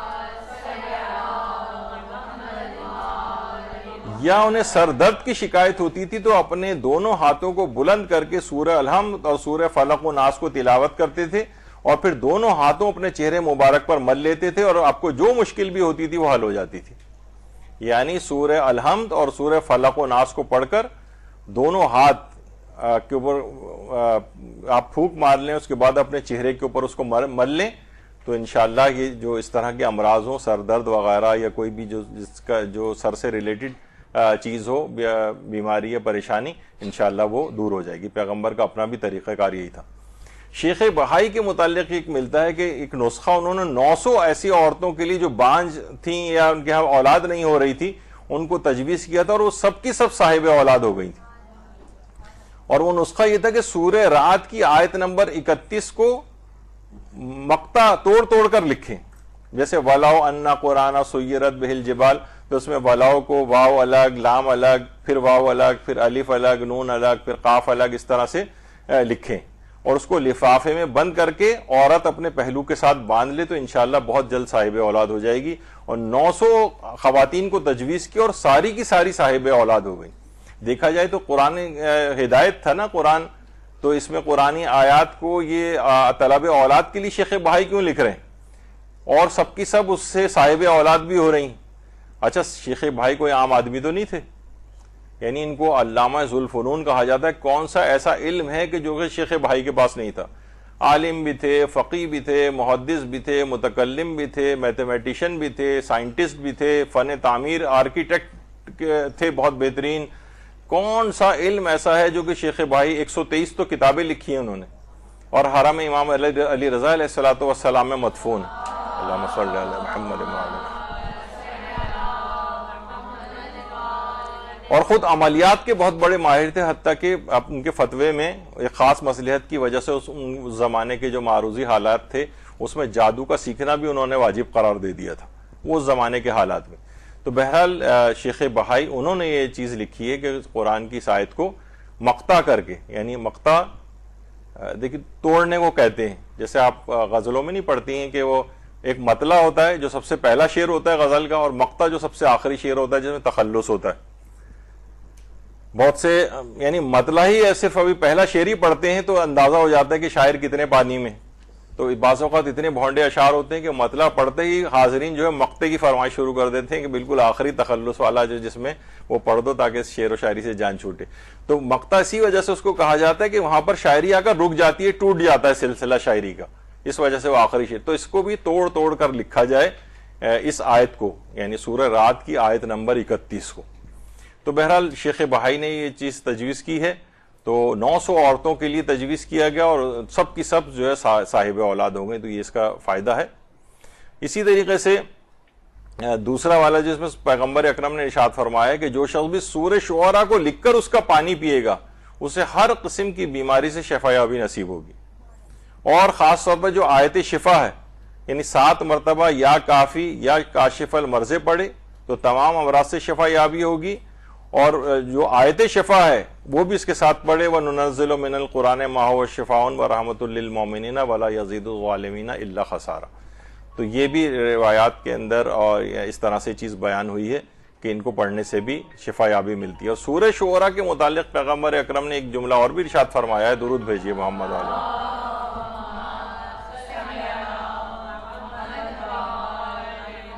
کہ جو بھی سورہ شعراء کی تلاوت کرتا ہے اسے حضرت شعیب، حضرت ہود، حضرت صالح اور حضرت نوح اور حضرت ابراہیم اور محمد مصطفیٰ صلی اللہ علیہ وآلہ وسلم، اللہم صلی علی محمد وآل محمد، ان تمام انبیاء پر ایمان لانے والوں کی تعداد کے 10 گنا برابر اور ان تمام انبیاء کے انکار کرنے والوں کے 10 گنا برابر ثواب اس کو عطا کیا جائے گا جو بھی سورہ شعراء کی تلاوت کرے گا. تو سورہ شعراء کو آپ نے دیکھا کہ اس کو پانی لکھ کر اس کا پانی پینے سے جو ہے کہ کتنے ثواب، اور اس کی خود تلاوت سے کس قدر ثواب ہے. اور ایک خاص طور پر آیت اللہ شیخ جعفر تبریزی جو کہ آیت اللہ مرزا جواد تبریزی کے شاگرد، ان کے بیٹے ہیں جو مرزا جواد تبریزی کے ساتھ میں بیٹھے ہوئے ہیں، یہ فرماتے ہیں کہ جب بھی بیماری پھیل رہی ہو تو اگر کوئی حضرت امیر المومنین کی تعلیم کردہ ایک دعا پڑھے جو 7 آیات پر مشتمل ہے، روزانہ فجر کے بعد یا دن کے آغاز کے وقت پڑھی جائے تو اس دن کوئی برائی نہیں دیکھے گا. اور فرماتے ہیں کہ مرحوم آیت اللہ سید احمد خنساری فرماتے تھے کہ صوبہ خنسار میں ایک مرتبہ اتنا شدید وبائی مرض پھیل گیا کہ ہر گھر سے ایک سے زائد افراد مرتے جا رہے تھے، لیکن جس گھر میں بھی نماز فجر کے وقت یہ 7 آیات پڑھی جاتی تھی وہاں کوئی موت واقع نہیں ہوتی تھی. آیت اللہ سید احمد زنجانی نے ان 7 آیات کو اپنے ہاتھ سے تحریر کر کے اپنے عزیز و اقارب میں تقسیم فرمایا تھا. آیت اللہ سید احمد زنجانی وہی ہیں جو آج کل جو زندہ مراجز میں سے آیت اللہ سید موسیٰ شبیری زنجانی ان کے والد، انہوں نے اپنے ہاتھ سے ان 7 آیات کو لکھا تھا اور لوگوں میں تقسیم کروایا تھا. یہ 7 آیات یہ ہیں، ہم نے اس کا پوسٹ بھی بنائی تھی اور اس کو جب یہ وبائی مرض پھیلا تھا اس وقت. لیکن عام طور پر لوگ یہ کہ بہت ہی کم ان چیزوں کے اوپر عمل کرتے ہیں، کوششیں تو کی جاتی ہیں لیکن بہرحال ان کو ان چیزوں کے اوپر عمل بھی کرنا ہوتا ہے، خالی یہ نہیں کہ اسے لے کے بس رکھ لیا جائے. تو یہ 7 آیات ہم انشاءاللہ اس کی ہم دوبارہ پوسٹ بھی لگا دیں گے تو اس کے اندر واضح طور پر مل جائیں گی. تو یہ روزانہ ویسے بھی اس کو اگر پڑھ لیا جائے تو یہ آیت اللہ مرزا جواد تبریزی کے جو بیٹے ہیں جعفر تبریزی، ان کے حوالے سے یہ بات ہے جو کہ جس میں آیت اللہ سید احمد خنساری اور آیت اللہ سید احمد زنجانی جیسے فقہا اور اتنے بڑے بڑے علماء نے بھی اس کے اوپر باقاعدہ عمل کیا، اور کہہ رہے ہیں جن افراد نے اس کے اوپر عمل کیا ان تمام افراد کے گھر میں پھر کوئی موت واقع نہیں ہوئی. یہ 7 آیات. تو اس کا مطلب ہے یہ جو آیات قرآنی ہیں ان کا یہ اس سے الگ سے بھی ایک ان کے شفا یابی کے لحاظ سے، دنیاوی فوائد کے لحاظ سے بھی ان کے اثرات ہیں. صرف یہ ہدایت والا کام نہیں، وہ تو اپنی جگہ پر ہے ہی، لیکن ان چیزوں کا بھی انکار نہیں کرنا چاہیے. اسی طریقے سے بخار سے شفا یابی کے لیے امام حسن عسکری علیہ الصلوۃ والسلام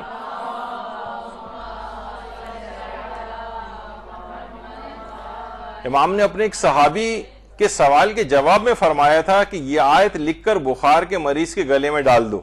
سورہ انبیاء کی آیت 69، یا نارو کونی برداں و سلامہ علی ابراہیم،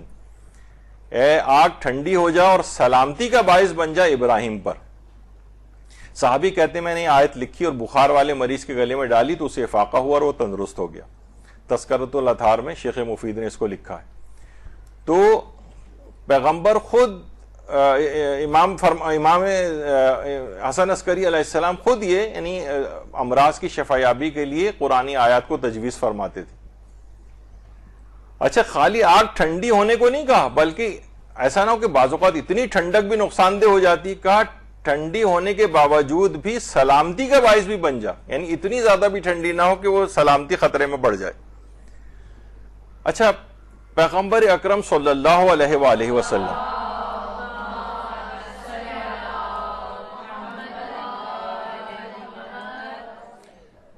عمار یاسر پیغمبر کے صحابی تھے,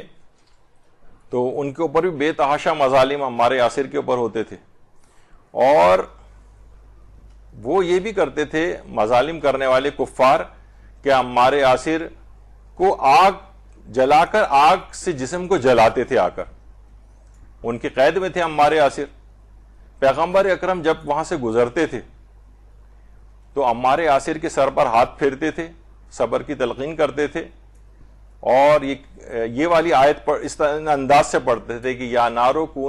کونو بردن و سلاما علی عمار کما کنتا علی ابراہیم, اے آگ تو اسی طریقے سے عمار کے لیے سلامتی کا اور ٹھنڈک کا باعث بن جا جس طرح تو ابراہیم کے لیے ٹھنڈک اور سلامتی کا باعث بن گئی تھی. اس کے بعد روایت میں ہے کہ عمار یاسر کے اوپر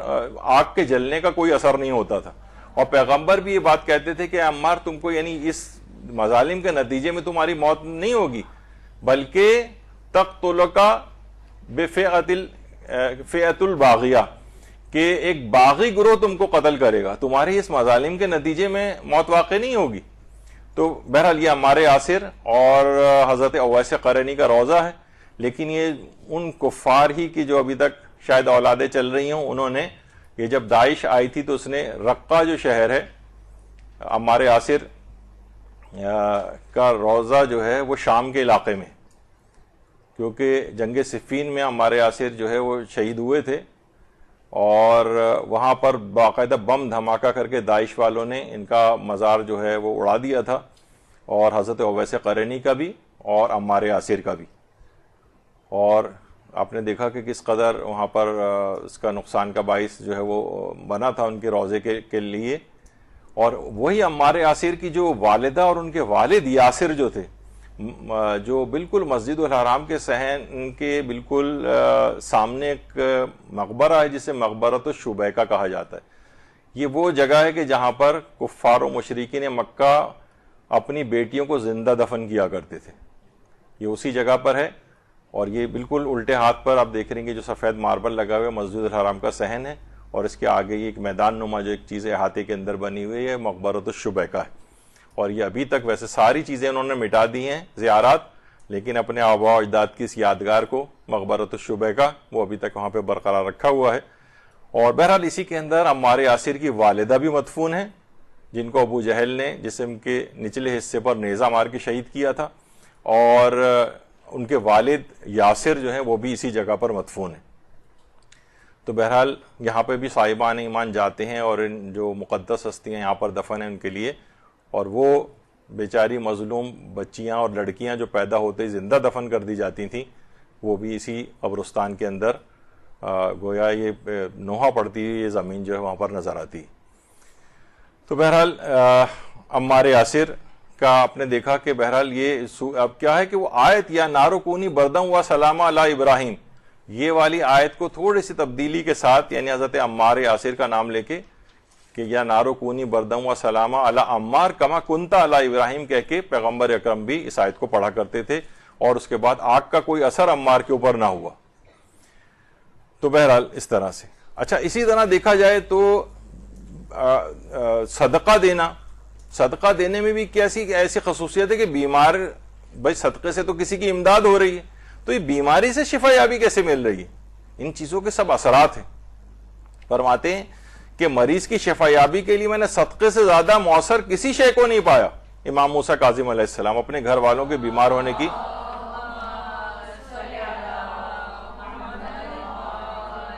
جب کسی شخص نے 7ویں امام سے آ کر شکایت کی تھی گھر میں 10 افراد ہیں, سب کے سبھی بیمار ہیں, تو مولا نے فرمایا تھا کہ ان کا علاج صدقے سے کرو, کہ صدقے سے بڑھ کر اجابت میں سری ترین کوئی نسخہ نہیں, اور مریض کی شفا کے لیے میں نے صدقے سے زیادہ مؤثر کسی شے کو نہیں پایا. اچھا اسی طرح سے دیکھا جائے زمزم کا پانی یہ کوئی دوائی تو نہیں، لیکن یہ بھی امراض سے، ہر مرض سے شفا یابی اس میں کہی گئی ہے، تو امراض سے شفا یابی ان چیزوں کے اندر آلریڈی موجود ہے۔ اسی طرح سے دیکھا جائے تو دسترخوان پر گرے ہوئے رزق کے ذرات میں بھی شفا ہے۔ چھٹے امام فرماتے تھے کھانے کے دوران جو کچھ دسترخوان کے ارد گرد گرتا ہے اسے اٹھا کر کھا لیا کرو، کہ ان میں اندرونی بیماریوں کی شفا ہے۔ لیکن اگر تم دشت و صحرا میں کھانا کھاؤ تو جو کچھ ادھر ادھر گرتا ہے اسے مت اٹھاؤ تاکہ دیگر جانور اس سے استفادہ کر لیں۔ اب دیکھا جائے تو وہ کھانا ہی جو آپ نے کھایا ہے وہ کافی نہیں ہے، اگر اس میں شفا یابی ہوتی تو وہ جو کھانا آپ نے کھایا ہے وہی کافی ہونا چاہیے، نہیں، ان بچے ہوئے ذرات کے اندر شفا یابی رکھی ہے اللہ نے۔ تو بہرحال یہ سب چیزیں ہیں، اس کو بہت مادی طور پر نہیں دیکھنا چاہیے۔ اسی طریقے سے پیغمبر اکرم صلی اللہ علیہ وآلہ وسلم فرماتے ہیں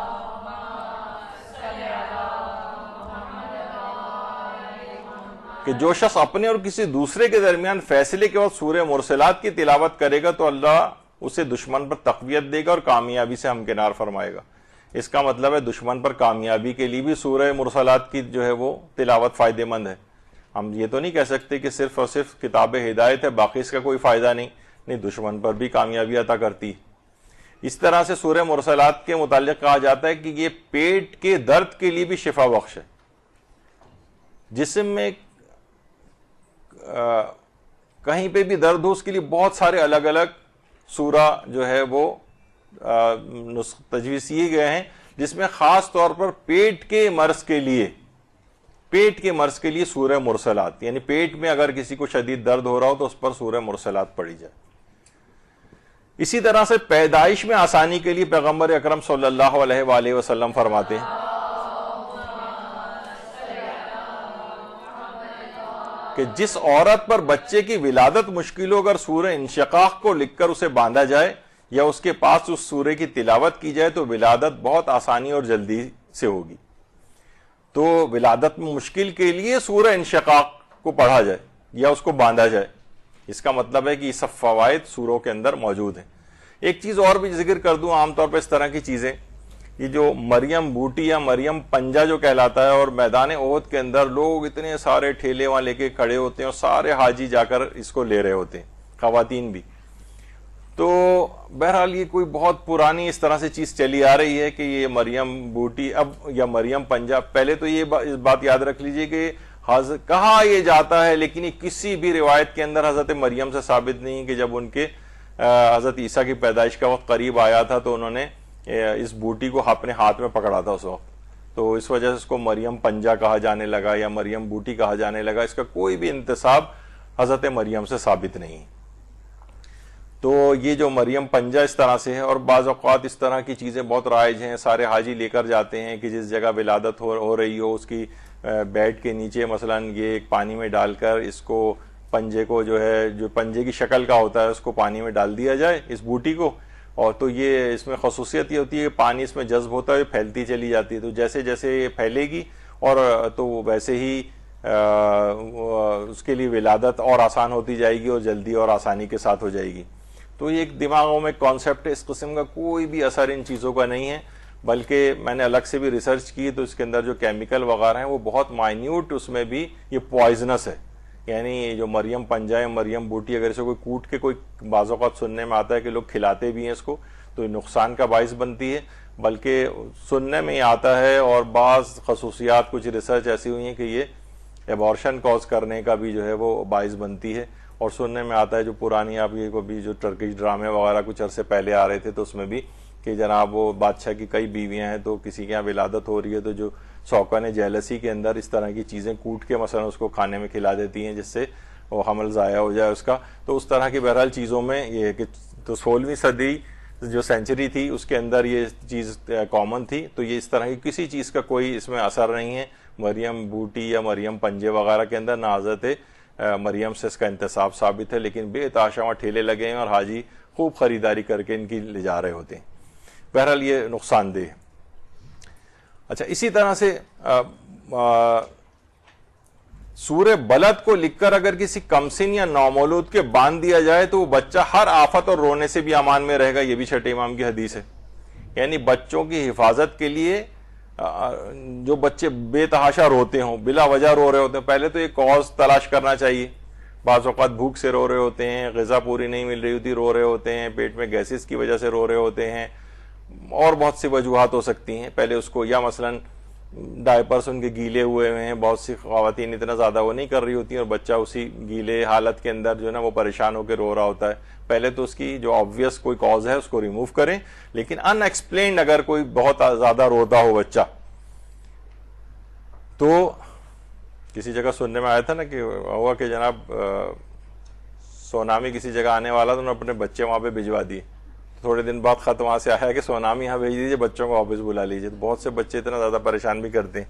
تو بہرحال یہ ہر آفت اور رونے سے بچہ، بے تحاشا رونے والے بچے عام طور پہ، ایک فلائٹ میں کوئی اس طرح سے کبھی بچہ کوئی آ جاتا ہے تو پوری 3 یا 4 گھنٹے کی فلائٹ میں مسلسل بھی روتے رہتے ہیں، کان وان بند ہوتے ہیں ان کے، یا اور اس طرح سے. تو بہرحال یہ سورہ بلد کو لکھ کر باندھ دیا جائے تو اس سے بچہ ذرا اطمینان کے اندر آ جاتا ہے، سکون میں آ جاتا ہے. اس کو بھی پریکٹس کر کے دیکھنا چاہیے. اسی طرح سے سورہ بلد کے متعلق یہ بھی روایت میں آیا ہے کہ اگر سورہ بلد کو مثلا زعفران سے یا کسی چیز سے لکھا جائے اور اس کا پانی سانس کے مریض کی ناک کے اندر ٹپکایا جائے تو اس سے بھی امراض میں شفا یابی ملتی. جس طرح ہمارے یہاں عام طور پر نارمل سیلائن وغیرہ کے ڈراپس ہوتے ہیں، نمک وغیرہ کے جو پانی کے ڈراپس ہوتے ہیں جس سے ناک کھل جاتی ہے، وہ تو وقتی کفاقے کے لیے ہوتا ہے. بالکل اسی طریقے سے سورہ بلد کو لکھا جائے، پھر اس کو دھو کر اس کا پانی کسی بھی اس طرح سے ڈراپر کے اندر بوتل میں رکھ کے اور اس ڈراپر کے ذریعے اس کو ناک کے اندر ڈالا جائے تو اس سے سانس کے امراض میں شفا یابی کے لیے بہت اس کو مجرب سمجھا جاتا ہے. تو بہرحال یہ ایک یعنی امراض سے شفا یابی کے لحاظ سے ہے یہ.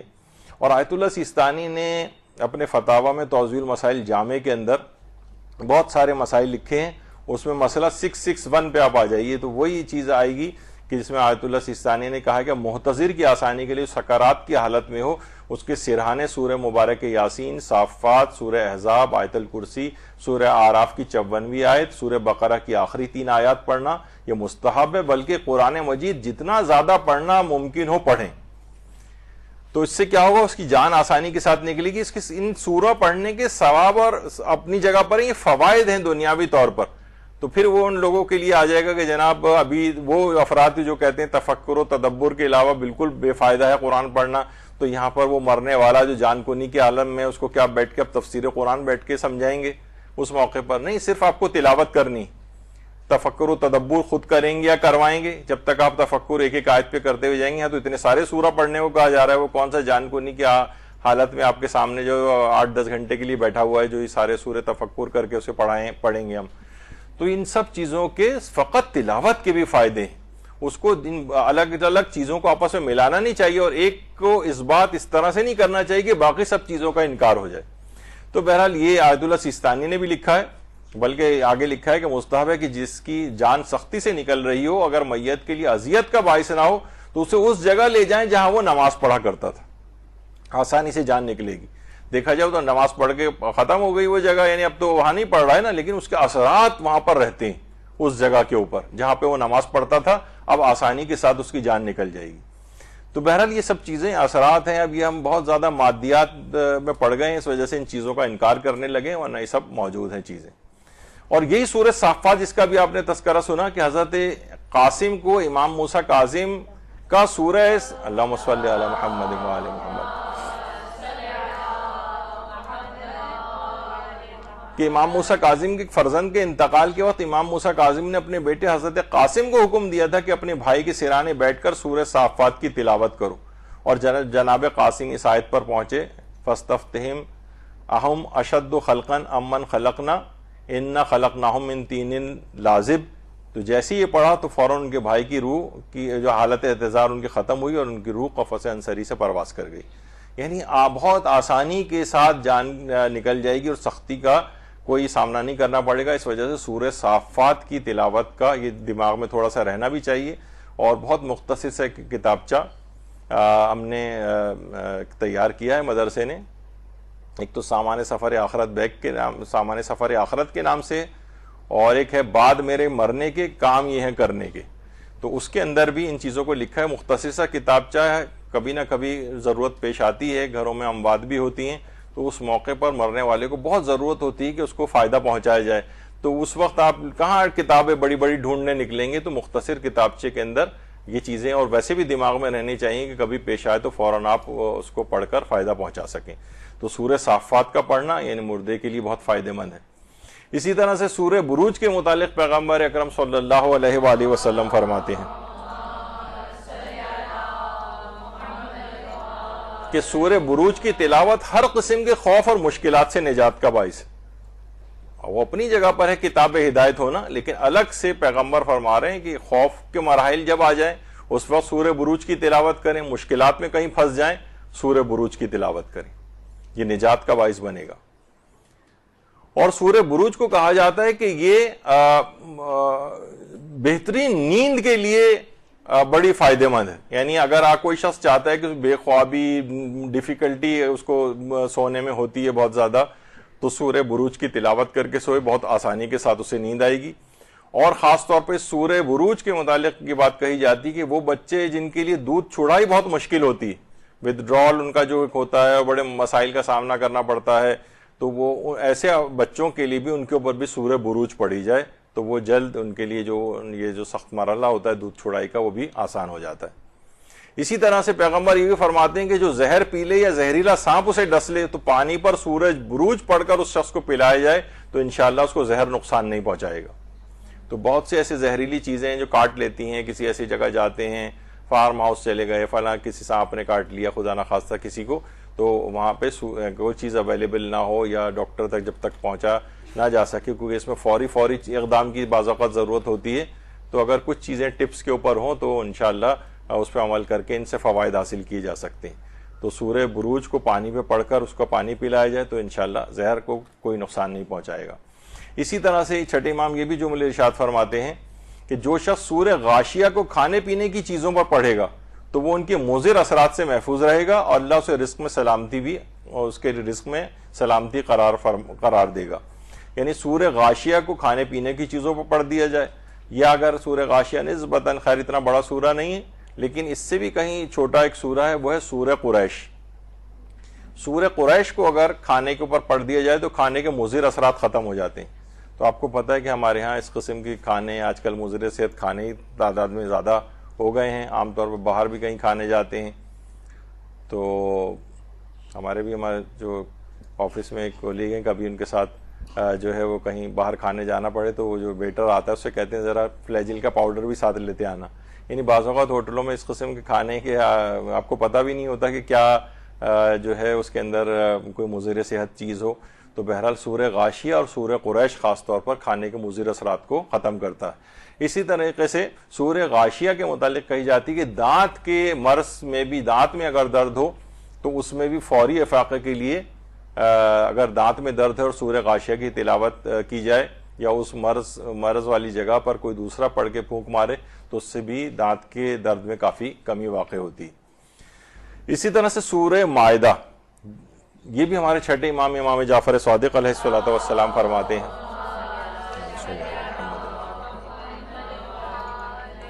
کہ جو شخص سورہ مائدہ کو لکھ کر گھر یا صندوق میں رکھے گا تو یہ عمل اس چیز کے لیے ضائع ہونے سے محفوظ رکھے گا اس کو, اور تلاوت کرنے والے کو درد اور ورم سے بچا کے رکھے گا. یعنی درد اگر کسی بھی جگہ پر ہے یا ورم یعنی جو سویلنگ وغیرہ ہو جاتی ہیں وہ اس سے بھی حفاظت ہوتی ہے, اور گھر یا صندوق میں رکھے گا تو وہاں پہ کوئی اموال ضائع ہونے کا امکان نہیں ہوگا, اس چیز کے جلنے یا گھروں میں جیسے آگ لگ جاتی ہے یا اس طرح سے کوئی نقصان ہو جاتا ہے. تو گھر ہو یا صندوق ہو یا سیف ہو, مثلا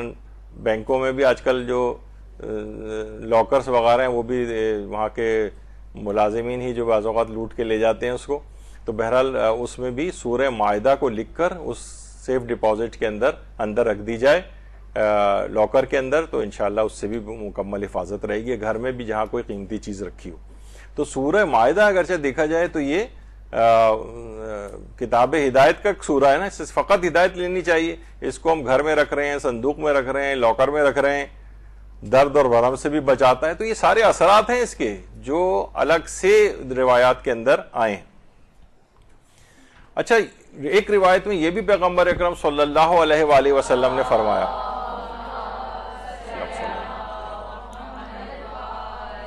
کہ سورہ مائدہ کی تلاوت کرنے والے کو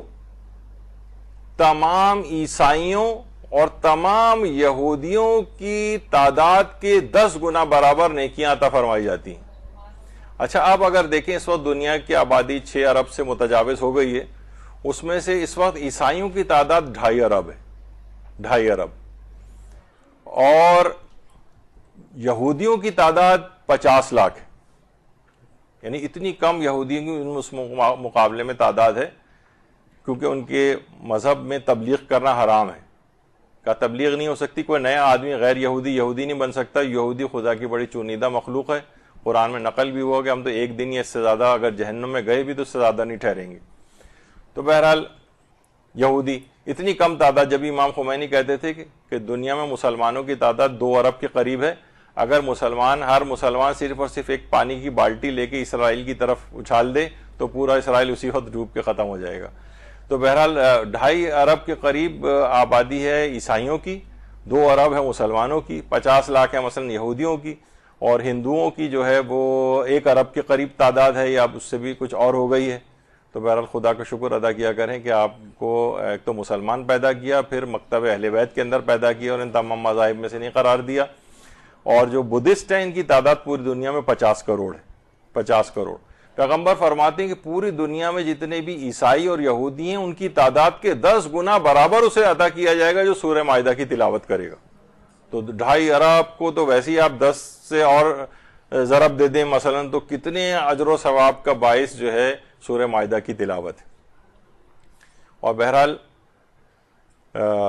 اسی طرح سے اچھا سورہ مائدہ یہ وہی والا سورہ ہے کہ جس کے اندر آیت بلغ بھی ہے اور آیت اکمال بھی ہے، بلغ ما انزل الیک من ربک والی آیت، اور الیوم اکملت لکم دینکم۔ اچھا سفر کی مشکلات سے نجات کے لیے چھٹے امام نے مسافر کو سورہ عبسہ کی تلاوت کرنے کی بڑی تاکید کی ہے۔ اور یہ سفر کی مشکلات اکثر ہوتا ہے، ٹربولنس ہو گئی، جناب جہاز خدا نخواستہ کریش ہونے والا ہے، اور اس طرح کی جو ایک دم سے سفر کی مشکلات جو ہیں بعض اوقات ہو جاتی ہیں، تو اس میں اگر کوئی چھوٹا جیبی قرآن پاس ہو یا موبائل فون میں ہو تو اس وقت یاد ہو تو سورہ عبسہ کی تلاوت جو ہے وہ شروع کر دی جائے تو سفری تمام مشکلات حل ہو جاتی ہیں۔ سورہ عبسہ وہی ہے، سورہ عبسہ وتولی ان جاءہ الاعمی، کہ اس نے تر شروع ہو کر منہ موڑ لیا صرف اس کے لیے کہ اس وجہ سے کہ اس کے پاس ایک نابینا آیا تھا۔ یہاں وہ نابینا ایک شخص تھا عبداللہ ابن ام مکتوم۔ ابھی کس عبداللہ ابن ام مکتوم نابینا تھے، پیغمبر اسلام کے صحابی، یہ کس کے پاس گئے تھے کہ جس نے تر شروعی سے دیکھ کے منہ موڑ لیا تھا؟ اس میں مفسرین کی 2 ہیں آرا۔ ایک مفسرین وہ ہیں جو غیر شیعہ مفسرین ہیں، وہ کہتے ہیں کہ یہ شخصیت پیغمبر اکرم کی تھی جنہوں نے عبداللہ ابن ام مکتوم نابینا صحابی کو دیکھ کے بہت ہی ترشی کے ساتھ منہ موڑ لیا تھا، جبکہ فقہائے شیعہ اور جو مفسرین شیعہ ہیں وہ یہ فرماتے کہ نہیں، پیغمبر اکرم سے بات ہی بہت بعید ہے، اور یہ بنو امیہ کا ایک شخص تھا جس کے پاس جب یہ نابینا صحابی گئے تھے تو اس نے اس بنو امیہ کے شخص نے منہ موڑ لیا تھا اس کی طرف سے، اس کی مذمت میں نازل ہوئی۔ اور علماء اس سے بھی استدلال کرتے ہیں کہ انک لعلی خلق عظیم، یہ سورہ قلم کی آیت ہے، اور سورہ قلم سورہ عبسہ سے پہلے نازل ہوا ہے، جس میں پیغمبر اکرم کے لیے خود خدا نے کہا ہے کہ آپ خلق عظیم پر فائز ہیں۔ یعنی کیسے ممکن ہے جو خلق عظیم پر فائز ہو وہ نبی کے جو کہ کافروں سے بھی ترشی اور سرد مہری اور اس طرح سے ملاقات نہیں کرتا ہے، خندہ پیشانی سے ان سے بات کرتا ہے، وہ ایک مسلمان سے، اور وہ بھی ایک معذور نابینا شخص سے سرد مہری کا رویہ اختیار کرے، یہ بہت بعید ہے، پیغمبر اسلام کی شان سے بہت بعید ہے۔ اور یہ آیت خود اس بات کو انکار کر رہی ہے، سورہ قلم سورہ عبسہ سے پہلے نازل ہوا ہے۔ تو بہرحال سفری مشکلات کے حل کے لیے سورہ عبسہ وتولی۔ اس طرح قید سے رہائی کے لیے بھی پیغمبر فرماتے ہیں کہ قید خانے میں گرفتار شخص سورہ انفطار کی اگر تلاوت کرے تو اسے اپنے پاس رکھے تو اس کو رہائی میں آسانی پیدا ہوگی، قید سے آزادی ملے گی، اور خوف کرنے اور خائف رہنے سے بھی محفوظ ہوگا، اور خدا کے حکم سے جلدی اس کے حالات کی اصلاح ہو جائے گی اور وہ اس رہائی سے باہر آ جائے۔ کتنے لوگ ہیں جو کہ بیچارے غلط اس میں مقدمات میں پھنس جاتے ہیں، بعض سے اٹھا لیے جاتے ہیں بعض اداروں کی طرف سے، اور پتہ نہیں چل پاتا ہے ان کا، تو یا ان کو خود اگر علم میں ہو تو وہ یا ان کے لیے دیگر افراد سورہ انفطار کی تلاوت کریں، اگر اس تک رسائی ممکن ہے تو اس تک کی سورہ لکھ کر پہنچائیں، وہ اپنے پاس رکھے تو انشاءاللہ بہت جلد اس کی رہائی کے اسباب پیدا ہوں گے. تو یہ قرآن کی سوروں کے دیکھیے اس طرح سے ان کے فوائد ہیں، فضائل ہیں، اور بہت الگ، یعنی کون سا ایسا مشکل ہے جو کہ ان سوروں کے ذریعے آپ کے حل ہونے کے لیے احادیث مبارکہ نہیں آئی ہیں. اور ایک اور پیغمبر اکرم صلی اللہ علیہ وآلہ وسلم فرماتے ہیں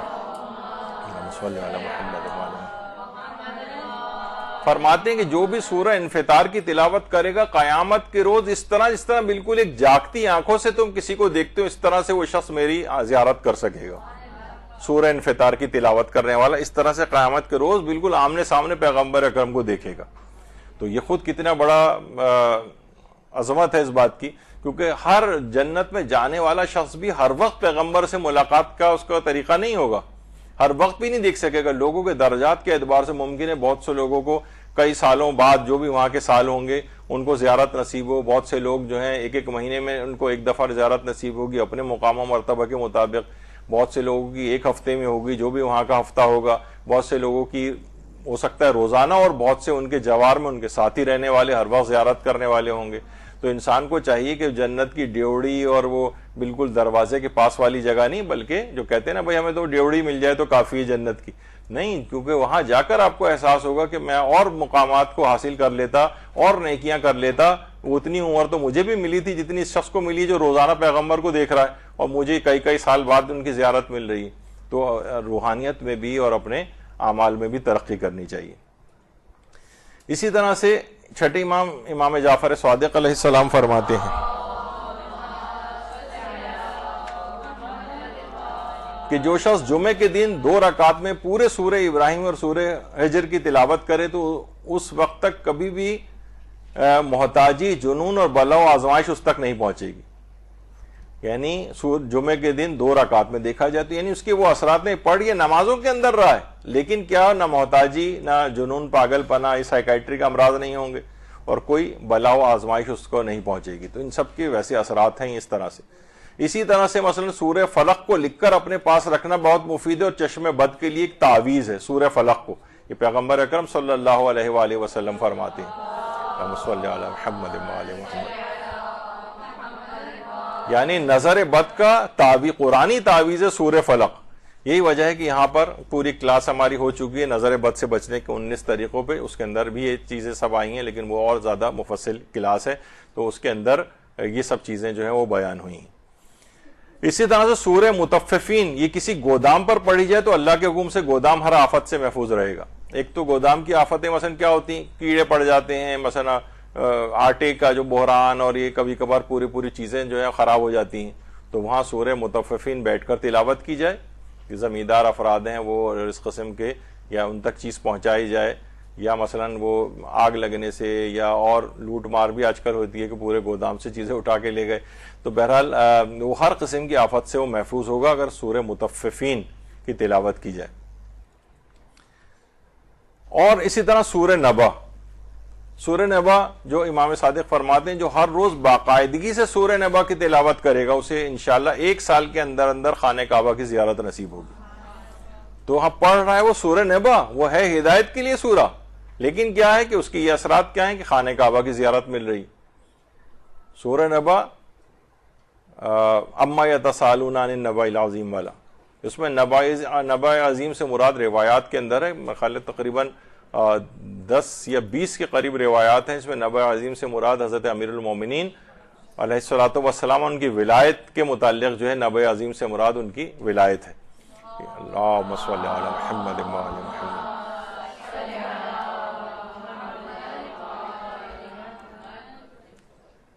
تو سورہ نبا، اور جو سورہ نبا کی تلاوت کرے گا امام یہ بھی فرماتے ہیں قیامت کے دن اللہ اسے ٹھنڈے شربت سے سیراب کرے گا. اور اس سورہ نبا کی آیت نمبر 31 سے لے کر اور عام طور پر 40 کے قریب تک شیخ عبد الباسط عبد الصمد جو پڑھا کرتے تھے، ایران کے اندر بہت شہرت تھی، کیونکہ ان للمتقین مفازہ، بے شک متقین ہی قیامت کے روز کامیاب ہوں گے. یہاں پر متقین سے مراد روایات میں حضرت امیر المومنین علی ابن ابی طالب علیہ الصلوۃ والسلام کی ذات گرامی. صلی علی محمد وآل محمد. تو قاری عبد الباسط عبد الصمد جب اس کو پڑھتے تھے تو ایک عجیب سما سا بن جاتا تھا، اور ایران کے اندر بہت زیادہ سورہ نبا کی یہ والی آیات ان للمتقین مفازا حدائق وعناب وکواعب اترابا وکأسا دہاقا، یہ جب وہ پڑھتے تھے تو اپنا ایک الگ ہی ایک طریقے سے پڑھتے تھے اور بہت ہی شہرت ہوتی تھی اس کی، اور یہ تھیم بھی حضرت امیر کی شان میں، پورا سورہ بھی اس لحاظ سے ہے، اور خاص طور پر اس میں ان کو متقین کے زمرے میں، یعنی یہاں اس سے مراد جو ہے حضرت امیر کی ذات کو لیا گیا ہے۔ اور یہ بھی ہے اس کا فائدہ کہ پیغمبر اکرم فرماتے ہیں جو سورہ نبا کی تلاوت کرے گا اور اسے یاد کرے گا تو قیامت والے دن اس کا صرف سورہ لکھنے کے وقت کے برابر حساب ہوگا، یہاں تک کہ جنت میں داخل ہو جائے گا۔ جتنی دیر میں سورہ نبا لکھی جاتی ہے بس اتنی دیر حساب کتاب ہوگا، باقی فنش، ختم سب کچھ۔ اور پیغمبر اس میں فرماتے ہیں کہ جو سورہ کو تلاوت کرے اور اسے یاد کرے۔ اچھا، کچھ سورہ ایسے ہیں کہ جن کے لیے پیغمبر نے جملہ استعمال کیا ہے کہ میری خواہش ہے کہ یہ میرے ماننے والے اس کو یاد کر لیں، کچھ سوروں کے متعلق۔ ایک تو اس میں یہی سورہ نبا ہے، اس کو یاد کرنے کی پیغمبر نے خصوصیت کے ساتھ تاکید کی ہے۔ تو حفظ کا جو سورہ ہم نے کہا تھا کیا ہے، ایک ایک اگر کیا جائے حفظ، اور حفظ کے لیے ایک آسانی اس وقت میں نے شاید بتانا بھول گیا تھا، یہ پیغمبر اکرم نے یہ بھی بات ارشاد فرمائی ہے کہ جو سورہ مدثر کو تلاوت کرے اس نیت سے کہ مجھے قرآن حفظ ہونے لگے، اور اس کے بعد سورہ مدثر کی تلاوت کے بعد دعا مانگے پروردگار سے قرآن کے حفظ کی، تو انشاءاللہ اس کو حفظ قرآن میں بہت آسانی ہو جائے گی۔ تو سورہ مدثر اس لحاظ سے تو پیغمبر کی خواہش یہ تھی کہ سورہ نبا ان کے ماننے والوں کو زبانی یاد ہو، تو اس کو یاد کرنے کی کوشش کریں۔ کوئی زیادہ بڑا سورہ نہیں ہے اور بڑا ایک ریدمیٹک ایک طریقے سے ایک ہے، یہ سورہ بہت آسانی سے یاد ہو جائے گا۔ دوسری پیغمبر کی خواہش تھی، ابن عباس سے روایت ہے، بالکل وہ انہی الفاظ کے ساتھ ہے کہ یعنی پیغمبر فرماتے ہیں میری خواہش یہ کہ سورہ یاسین بھی لوگوں کو زبانی یاد ہو، سورہ یاسین۔ اور تیسرا سورہ ہے سورہ ملک، یہ بھی پیغمبر اکرم نے فرمایا کہ میری خواہش ہے کہ میری امت کے ہر شخص کو یاد ہو۔ تو یہ تین سورہ تو خصوصاً یاد کر ہی لیں، سورہ نبا، عما یتساءلون، اور سورہ ملک، اور اس سے پہلے جو سورہ ہوا سورہ یاسین۔ یہ تین سوروں کی آپ کو کوشش کرنی چاہیے کہ یہ ان کو کثرت کے ساتھ پڑھیں گے، روزانہ ایک ایک دفعہ پڑھیں گے، انشاءاللہ 1 1.5 2 3 مہینے کے اندر تو یاد ہو ہی جائیں گے، کوئی اتنے بڑے سورے نہیں۔ اچھا ہاں، پھر اسی کے اندر سورہ ملک کے اندر ہی دیکھیں کہ جو چاہتا ہے کہ میری قبر تنگ نہ ہو بلا ناغہ وہ سورہ ملک پڑھے۔ اس کا مطلب ہے کہ جو ہے وہ تلاوت سے ہی اس قبر کی تنگی بھی دور ہوتی، تو بہت سارے فوائد اس لحاظ سے ہیں۔ اب کتنی اور چیزیں، ابھی میرے پاس کم سے کم آدھے پونے گھنٹے کا تو سامان اور موجود ہے آپ کو دکھانے کا، لیکن اتنا وقت نہیں رہا۔ میرا خیال ہے پیغام بھی آپ تک پہنچ گیا، اور ایک تو یہ اس بات کو ہمیشہ کے لیے کھرچ کے نکال دیں، اور جہاں اس منحرف فکر کا کوئی بھی شخص آپ کو نظر آئے کہ نہیں جناب قرآن کا کام فقط ہدایت دینا ہے، باقی اس کا اور کوئی فائدہ نہیں، یعنی جو آپ پڑھ رہے ہیں پیٹ کے درد کے لیے تو فلاں چیز کے لیے تو شفا یابی کے لیے تو رؤوست رزق کے لیے تو پریشانیوں کے لیے، یا اس کا یہ والا فائدہ نہیں، صرف اور صرف اس سے ہدایت حاصل کریں، دیٹس اٹ، بس اور کچھ نہیں ہے اس کے اندر۔ وہ گمراہی کی طرف ہے، گمراہی کی طرف قدم رکھ چکا ہے، یہ انحرافات آگے بڑھ بڑھ کے ہر چیز کی طرف قرآن کے سلسلے میں، اس کا لازمہ نتیجہ نکلے گا کہ لوگ یہ اچھا یہ چیزیں کیوں رکھی گئی تاکہ ہر چیز میں آپ کو قرآن یاد آئے، یعنی پیٹ میں درد ہو رہا ہے تو بھی آپ کو یاد آئے ارے یہ فلاں سورہ پڑھنے سے پیٹ میں درد ٹھیک ہو جاتا ہے، ارے یہ جناب کان کے درد میں فلاں سورہ، اور جناب اور کسی چیز کے لیے ہے، اور حتیٰ کہ بچے کی دودھ چھڑائی کے لیے ہے تو یہ سورہ، اور جسم میں کسی جگہ درد ہے اگر مثلا یرقان ہے تو یہ، اور بخار ہو رہا ہے تو وہ فلاں آیت یہ ہے۔ ہر وقت آپ کا مختلف ذرائع سے شریعت نے اس بات کا اہتمام کیا کہ قرآن سے آپ کا ارتباط بڑھتا جائے، اور جہاں اس میں آپ رکاوٹیں ڈالتے جائیں گے کہ نہیں اس کا بھی فائدہ نہیں، اس کا بھی فائدہ نہیں، اس کا بھی فائدہ نہیں، بس صرف یہ جو ہم بتا رہے ہیں، اور وہ اتنی مشکل چیز ہے کہ ہر کوئی اس پہ عمل بھی نہیں کر پاتا، تو نتیجہ یہ ہوگا کہ معاشرے سے قرآن کی تلاوت ہی ختم ہو جائے گی۔ یہ آپ کے مختلف بہانے آپ کو دیے گئے ہیں کہ مختلف پریشانیوں میں، اور اتنا اس کے اوپر مواد اور جو وہ ہیں احادیث موجود ہیں کہ ابھی 5-10 بہت اور اسی طرح کی کلاسز اور لی جا سکتی ہیں، تھوڑی اگر محنت کر کے یہ تمام چیزیں نکالی جائیں تو شاید اس سے بھی زیادہ۔ تو اس کا مطلب ہے کہ جو اس قسم کے انحرافی فکر کا عادی ہے وہ اتنے بڑے احادیث کے ذخیرے کو بھی جھٹلا رہا ہے جو ائمہ معصومین نے تعلیم کی ہیں، اور دوسرے کے لوگوں کا ارتباط بھی قرآن سے کم کرتا جا رہا ہے۔ لوگوں کو کسی نہ کسی بہانے سے ہر شخص جو ہے وہ عرفانی اور یا روحانی اتنے مقام اور مرتبے پر نہیں ہوتا ہے کہ ہر وقت اسے ہر تفکر تدبر اس طرف جو ہے نا ہر شخص کو لگا دیں کہ وہ ہر آدمی جو ہے نا وہ مفسر قرآن بن کے پھر اس کے نقصانات ہیں کچھ، پھر وہ مفسر قرآن وہ جاہل آدمی بن کے بیٹھ جاتا ہے اور منمانی تعویلات کرتے ہیں ایسے افراد، اور اس کے نتائج اس پہ ہماری انشاءاللہ ایک الگ ایک گفتگو ہوگی، آپ کو بتائیں گے کہ لوگوں نے قرآن کو پڑھ پڑھ کے کیسے کیسے اس سے گمراہی کو خریدا ہے، یعنی وہ غلط طریقوں سے۔ لیکن یہ نہیں کہ خدا نخواستہ ہم تفکر قرآن کی مذمت کر رہے ہیں، لیکن کہاں تفکر ہوتا ہے، کہاں تفکر نہیں ہوتا، کہاں دیگر علماء کی ان سے استفادہ کیا جاتا ہے، اور جوہال اپنی چیزوں کے اوپر جاہل کہنے سے اصل میں لوگ بہت برا مان جاتے ہیں۔ واقعی جہالت ایک ایسی صفت ہے کہ جاہل آدمی کو بھی اگر جاہل کہا جائے تو اس کو بھی برا لگتا ہے۔ تو بہرحال اور ہر شخص دوسرے کے مقابلے میں جاہل ہوتا ہے، مثلا ایک عام عالم ہے وہ ایک بہت بڑے آیت اللہ سیستانی کے مقابلے میں جاہل ہے وہ، اور آیت اللہ سیستانی پلمبنگ میں جاہل ہے معاذ اللہ، یعنی اگر کہا جائے ان کو نہیں آتی، وہ الیکٹریشین والا کام ان کو نہیں آتا، آرکیٹیکچر کا ان کو نہیں آتا۔ تو یہ ایک ریلیٹیو ایک بات ہے، اس میں کوئی گالی والا ٹائپ کی بات نہیں ہوتی۔ عام طور پہ کسی کو کہا جاتا ہے کہ آپ اس چیز سے واقف نہیں ہیں، جب آپ واقف نہیں ہیں تو آپ انکار نہ کریں۔ تو یہ اتنی احادیث ہیں، ان سب کو آپ گویا انکار کر رہے ہیں۔ انشاءاللہ اگلی جو نشست ہوگی ہماری وہ ایک تو اس موضوع پر ہوگی کہ لوگ یہ کہتے ہیں کہ بھئی تلاوت جو انسان پڑھ کے جائے، قرآن خود پڑھ کے جائے گا وہ فائدے مند ہے، مرنے والے کے لیے قرآن پڑھنے کا کوئی فائدہ نہیں، ایک تو اس موضوع پر ہوگی، اور ایک ہے کہ ختم قرآن کا کوئی فائدہ نہیں۔ یہ کیا کہ قرآن پہ قرآن ختم کیے جا رہے ہیں، اور کوئی یہ کب اسلام نے کہا ہے؟ آپ تو صرف ایک آیت بھی لحاظ سے پڑھ لیں تو کافی ہے سمجھ کر کہ قرآن پہ قرآن ختم کرنے کا ایسا کوئی فائدہ نہیں۔ تو ان دو موضوعات پر انشاءاللہ کوشش کریں گے کہ اگلی ہماری گفتگو ہو۔ تو یہاں پر گفتگو روکتے ہیں، 10 منٹ کا ٹائم میں نے اور اوپر لے لیا، کیونکہ اگلا لیکچر بھی مولانا شیخ عامر رضا یعصوبی صاحب قبلہ شاید تشریف لے آئے ہوں گے، تو ان کا لیکچر ہوگا بہت مفید، وہ آپ جلدی پانی وغیرہ پی کے آ جائیں۔ وصلی اللہ علی محمد وآلہ الطیبین الطاہرین۔